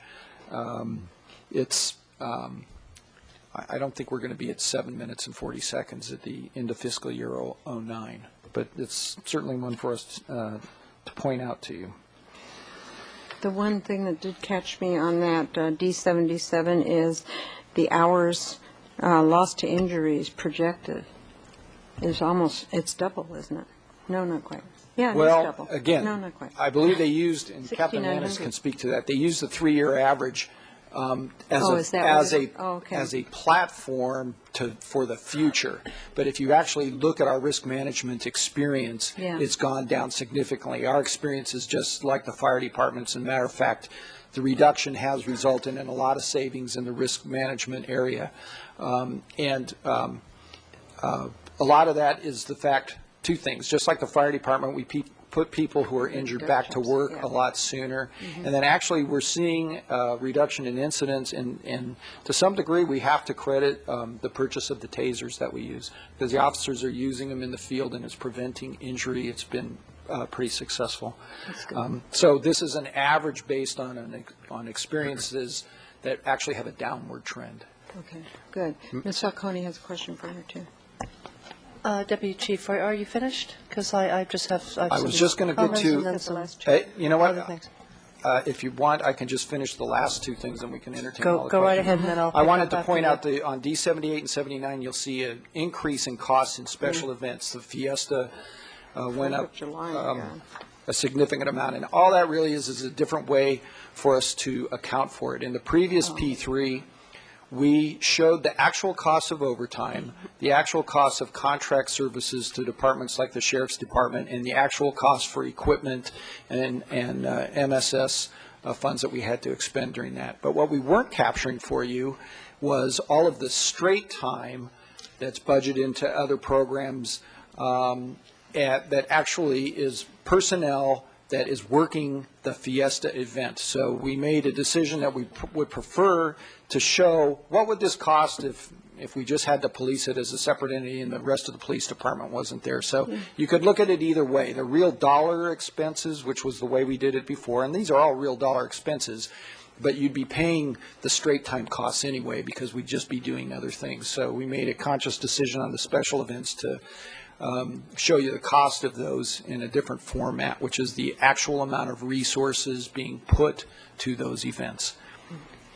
And then lastly, on D79, I wanted to point out, again, that's another formula issue where it looks like we're going to be doing less work downtown with our tactical patrol force. And again, that was another formula issue that Captain Mannix used to kind of look at the history of what we're doing, and his 3-year average came up to that number. So we're going to use that as a benchmark.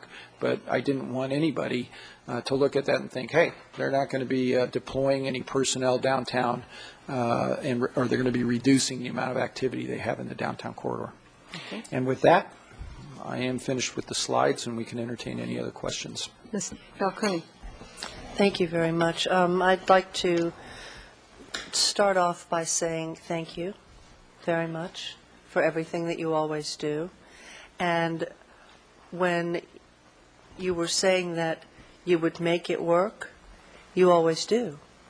Doesn't make it right, but you make it work. Mark Twain said once that there's no such thing, nothing so permanent as a temporary, he said, tax, but there's nothing so permanent as a temporary something. And you have to be very careful with that.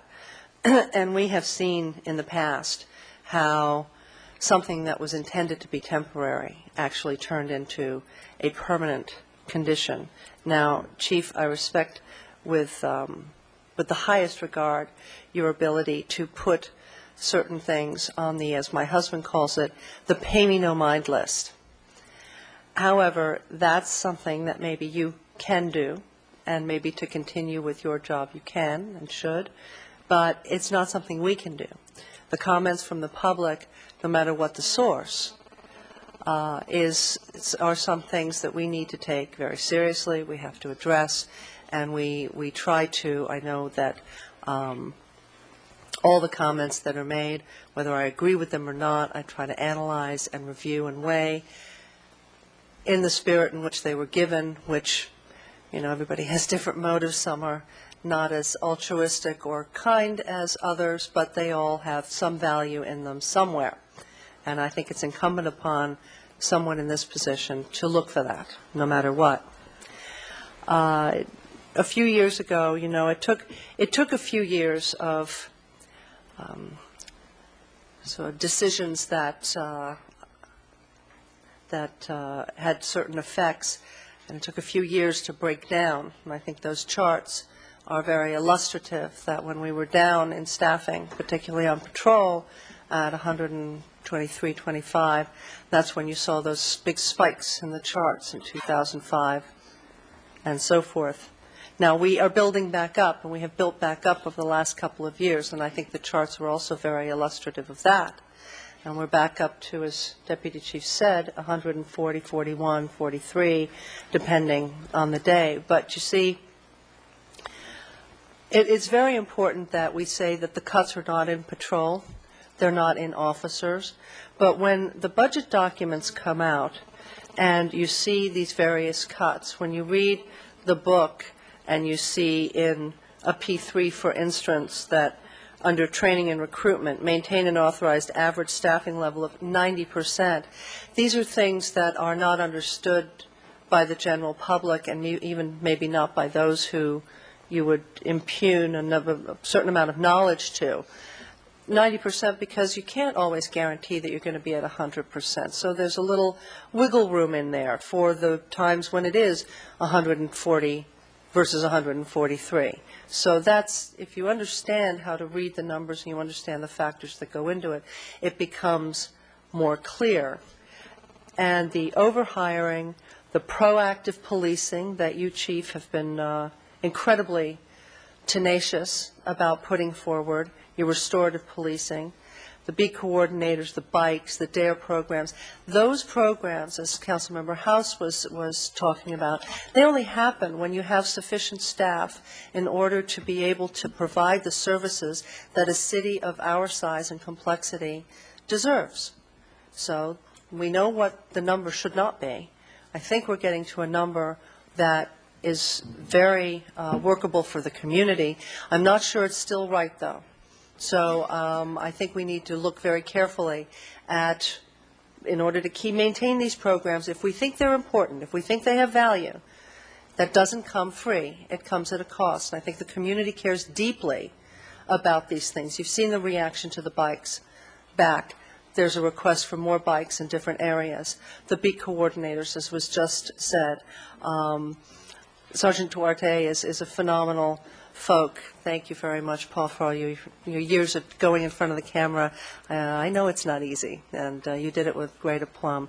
And congratulations to Sergeant Charlie McChesney for being the new president of the Police Officers Association. So we have everybody in the room here, and what we need to really do is we need to see whether or not, I think we need to be able to make sure that this department is maintained as whole as possibly can be, with all due respect to all the other departments.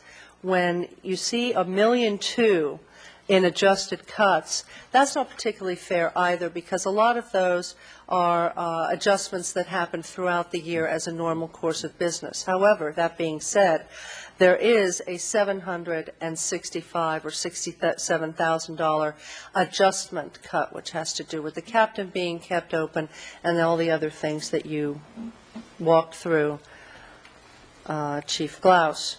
Now, there are a couple of places, as we've seen throughout, and I'm not sure whether or not anybody but the Finance Committee saw this, but Mr. Pearson from the Finance Department and Mr. Armstrong and the Finance Committee had a little bit of this discussion, and it has to do with the use of risk fund reserves and, to some extent, the street sweeping fund reserve.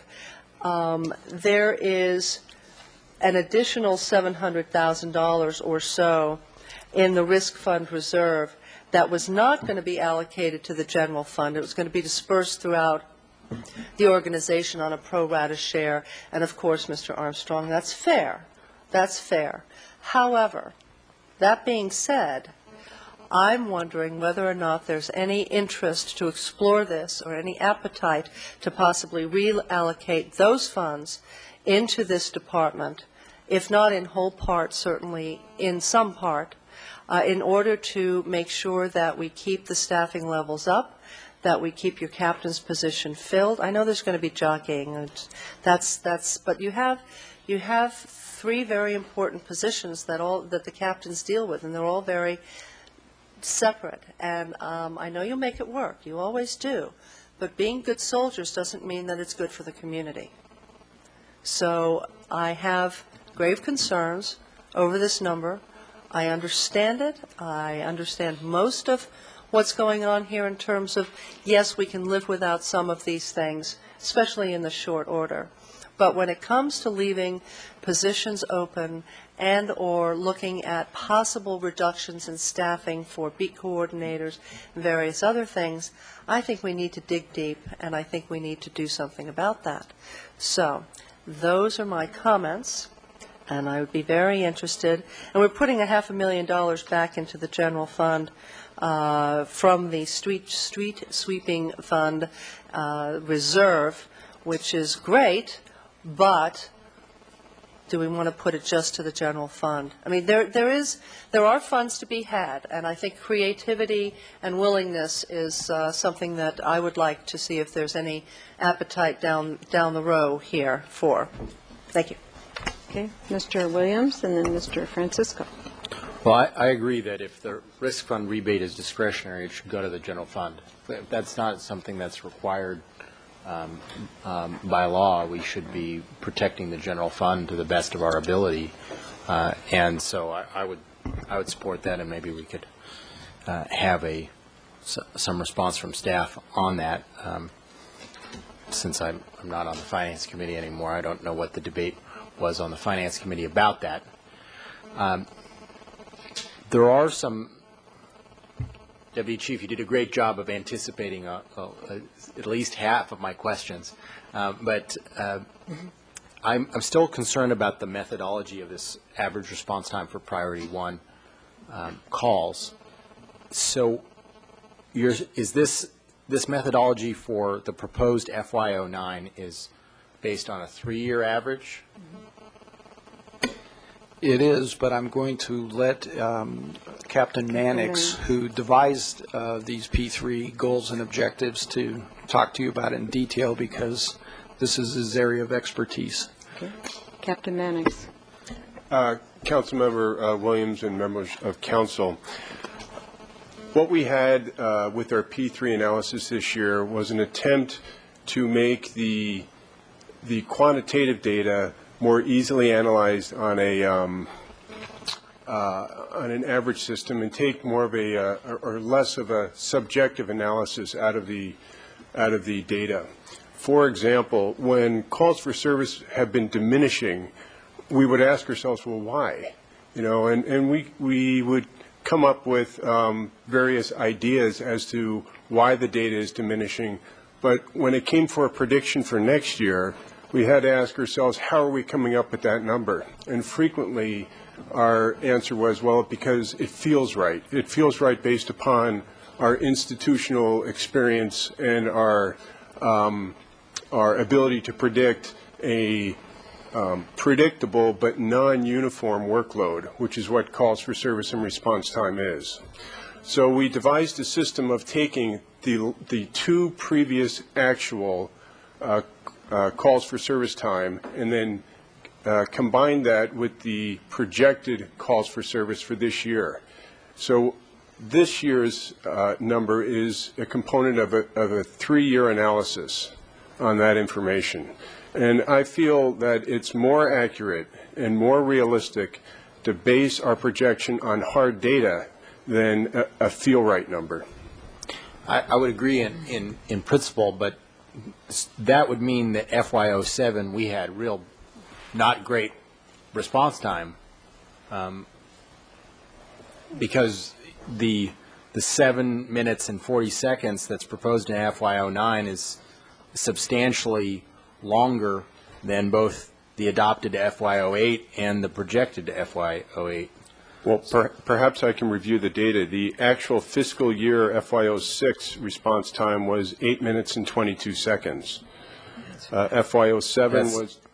That's FY06, and FY06 is in the average? Or? Yes. Okay. So FY06 was 8 minutes and 22 seconds. FY07 was 7 minutes and 30 seconds. Projected for this year, because our data was going down, we came out with a feel right number, a number that felt like, well, if we examine our trend lines, where are we going with this? So we came out with a 7-minute response time. When we averaged those three together, we came out with 7 minutes and 37 seconds. So that is up to 7:40. Right. So that is based upon our data. So keeping this number based on data as opposed to a subjective analysis, we came out with this. Calls for service and response times, they go up and they go down. And it's not always easy to predict why that happens. So this way, at least we're basing it on data and not just a subjective analysis. But wouldn't the less desirable response time that we had in FY06 and 07 be somewhat correlated to the amount of people that we had on patrol? Yeah. It could be. Yeah. It could be. And as Deputy Chief Gloss mentioned earlier, one of the analyses that we're doing with our new records management system is a distribution of hold time by day of week and hour of day. So we're able to more closely deploy our resources at a time when our calls for service are holding the longest. We previously haven't been able to analyze our calls for service in that method. We've been able to analyze our calls for service in a volume method, so number of calls for service by hour of day and day of week. But that doesn't tell us how long those individual calls are holding. So it could be that hold time, and I suspect you're correct, hold time varies proportionally with the number of officers in the field available to handle that calls for service. Well, this is sort of the root of my problem with this, is that if we are having a better response time as we're adding more people to patrol, as reflected in the projected FY08, which is 6 minutes and 15 seconds, which it's a great and incredible improvement, and you should be congratulated, then why are we setting such a low mark for next year? So we're either setting an unrealistically low mark. As much as I appreciate the formulas should be data-based, we either know that that's wrong, or we're setting a very low mark for what the department's going to do. And then sometimes the opposite is the case, in which that our mark is too high and we'll be easily able to exceed it in other areas. What happened in this is there was a decision point that needed to be made, and that is, was I going to individualize the criteria for every category and, quite frankly, be accused of deviating from standard in order to achieve a number, not by this body, but it would lend itself to an accusation that you're deviating from your standard in order to realize a projected number. And rather than deviate from a standard that I felt was based objectively on data, I decided to stick to my guns, rely on the data, and with time, with another year or two, as the data as these anomalous readings drop off the table because they're no longer in the 3-year window, we will have a more precise, drilled down, accurate value which stands the test of time.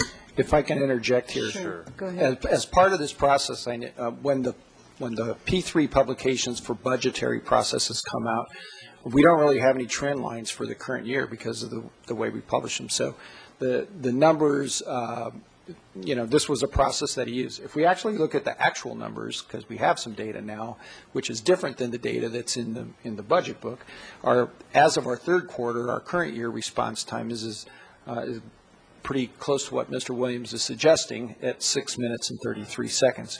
So I would suggest in terms of these P3 goals, now that we have some real data, it might be appropriate for us to use this real data, and rather than the projected data that had some level of inaccuracy during the time of publication, we can actually, in June, we're going to have a full year with real time, and I would imagine it's going to be right and about in that range. Then we can use the 3-year average, and that should be a much more productive benchmark, which is lower than 7 minutes and 40 seconds. I mean, I trust you guys enough for you to tell me what you think it's going to be. I don't need for a benchmark that's so important. I mean, as far as the public's concerned, all these other goals are almost irrelevant compared to what the response time on priority 1 calls is. That's, to the public, that's what they probably think of as service from the police department, is when I'm in trouble, how long does it take for them to get to me, right? And so I think that going with this 740, either we go with it when we know that it's probably wrong, which doesn't sound like a good idea, or we go with it if we slip a minute and 15 seconds or so in our response time, then something's going really wrong. But on paper, it'll look like we met our goal. So I'm hoping that we could revise that before the final approval. I would suggest that we do revise it with real data, and I think we'll have a realistic number. I also want to point out, I know the council knows this, but for the public, this is important to us as well. Sure. And it's one of the primary elements of what we look at every month in CompStat. And we are constantly rehashing the response times and what they mean to us and how we can improve that. So it's a point well taken. I think we probably can readjust those numbers because we have real data to work on now, and I think it'll be more favorable if that's acceptable to council.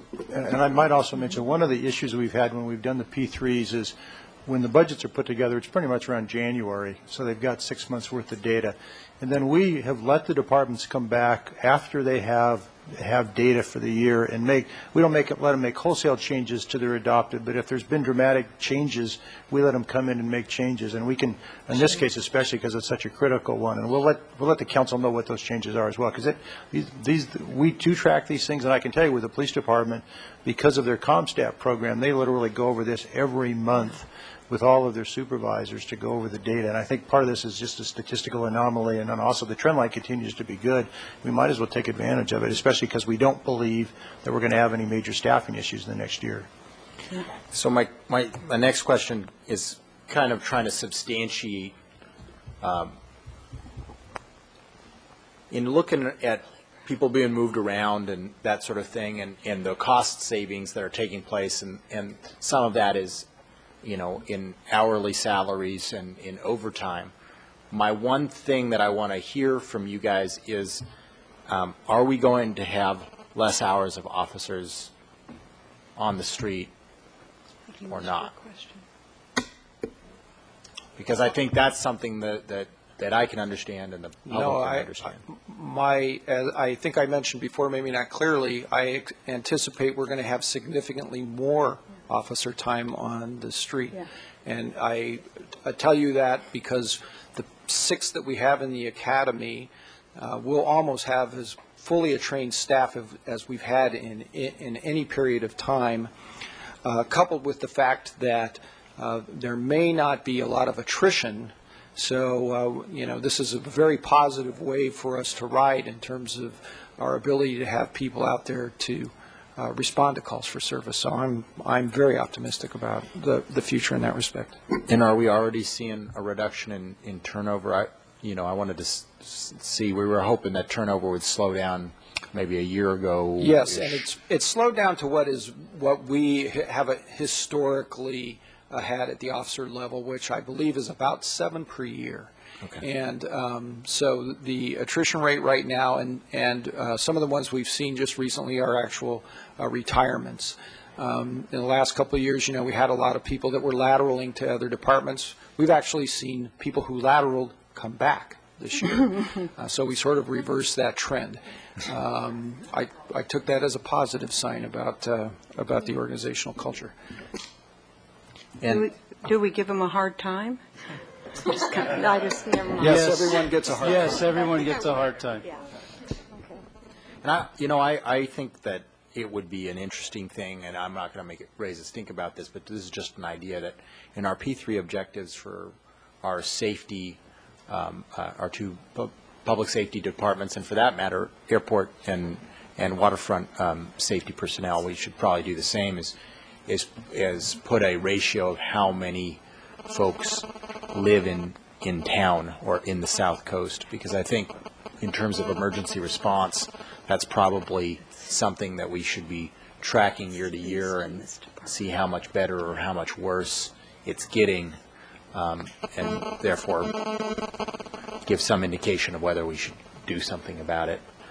So that's just an idea. I don't think it's, something I'm ready to raise a stink about. But the last thing is, Rich, and I still want from the city administrator the question of the risk fund rebate. But my last sort of question is more just, I want you to speak to a perception issue.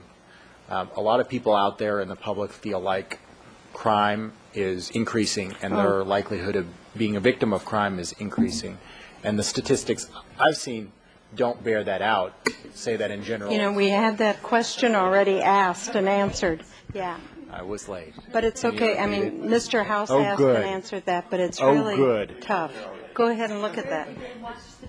Yeah, look at this. There, look at that one. Too busy. Numbers don't lie. Numbers don't lie. Well, And the hopefully. chief will be glad to answer that. As long as we're keeping our records secure. Oh, the records are huge. Let's say it one more time, just for me. This gives me an opportunity. And whoever is flipping through the channels, because God knows they don't watch it for an hour constantly. Well, this gives me an opportunity to clean up my act a little bit. I didn't mean to sound flippant earlier about the word insignificant. I think that we do listen and to everyone's issues. What I meant is that the criticism will never deteriorate our goals and objectives for the department and the service. I didn't mean to sound flippant, but I thank you for bringing it to my attention. I think that I didn't call you flip, no, Chief. I did. I think that Councilman Williams mentioned, if you have more officers, can we expect the calls to go down if there are more officers in patrol? And that's really something we can't predict. On a daily, nightly basis, calls come out, and we might be so full-staffed that so many particular calls may dictate the opposite. Yeah. And we have to kind of live with that. And I think that the one thing and the one division or a group of people who are taken for granted, not on purpose, are the men and women in our dispatch center who do a heck of a job in prioritizing and sending officers and making some great decisions. They play a huge part in response time because they are really the conductor of that call until the officer gets to the location. So there are a lot of people working with this, but more officers in patrol does not guarantee lower response times. But I will tell you that, as you very well know, we get there as quickly as possible, and we do sometimes have to prioritize even en route to a call.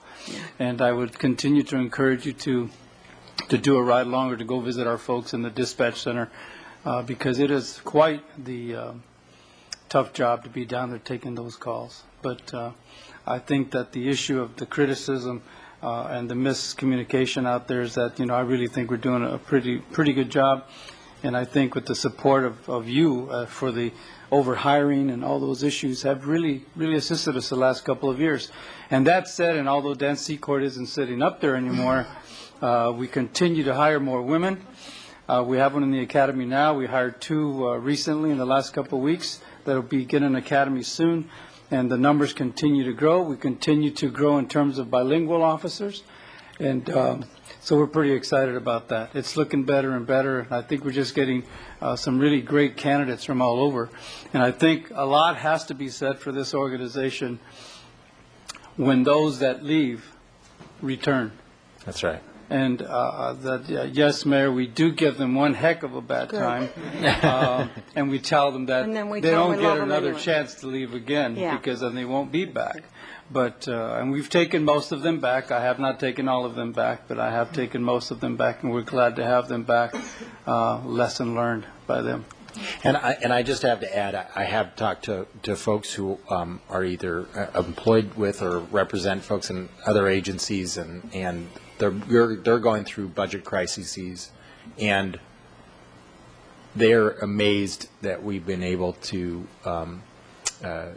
contain this in a way that is not reducing fundamentally the service level that we're giving folks, and I think that's pretty amazing, and hopefully just says something about the people working for the department and says something about you. and I think that's a good thing, and that Santa Barbara's can have a lot of confidence in that. In terms of the response on the workers' comp issue, I see Mr. Pearson snuck out, probably on purpose. Let me explain the issue, and then I'm going to ask for time to get back to you, and that is that the workers' comp fund receives premiums from all of the departments of the city. That includes the enterprise operations, the airport, the waterfront, the water operations. And what we are recommending is that when we have savings in that fund, that those savings be returned to the departments proportionate either to the premiums that they paid in or based on the accident history, because we think that's the appropriate way to do it.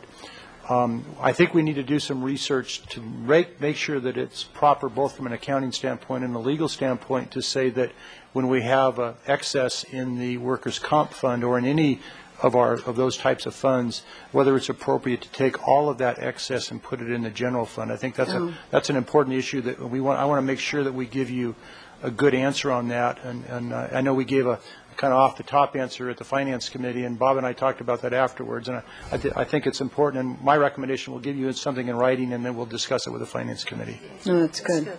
Okay. That's fine. I really, I understand that, and if there's a legal constraint, then that's the way it goes. However, because the general fund certainly does provide services to all of the various funds, I think that there could be some sort of an argument made in that regard. But the further research is absolutely necessary, and I'm glad to hear that we'll continue to have this conversation. Okay. Mr. Francisco has been very patient. Thank you, Madam Mayor. And thank you, Chief Sanchez and Deputy Chief Gloss, for your report. Last week, Councilwoman Schneider and I were given a tour of the old jail in the courthouse. Oh, that's and fun. Third floor up there. I have a suggestion to make. I think if you were to dust that off and open that facility up again, and this is something you could talk over with your counterparts at the county, not only would that have a significant effect on the overcrowding problem, it would accomplish historical preservation goals. It would reduce your carbon footprint. You wouldn't be busing prisoners as far. And most important of all, it would have a huge impact on your recidivism rate. Once they had experienced, anyone who's experienced a 1920s prison will not want to go back. Thank you. It still smells from 1920, I must say. I just want to make a clarification. Sure. Go ahead, and then Mr. House. Of the 767,000 adjustments, as I'm looking at it, there's significant funding that's not a cut, but it's actually increased revenue. So $150,000 because of the street sweeping fund issue, $42,000 because of the increase in permit fees and penalties, $4,000 in the parade fees. So that's $196,000 of the $767,000.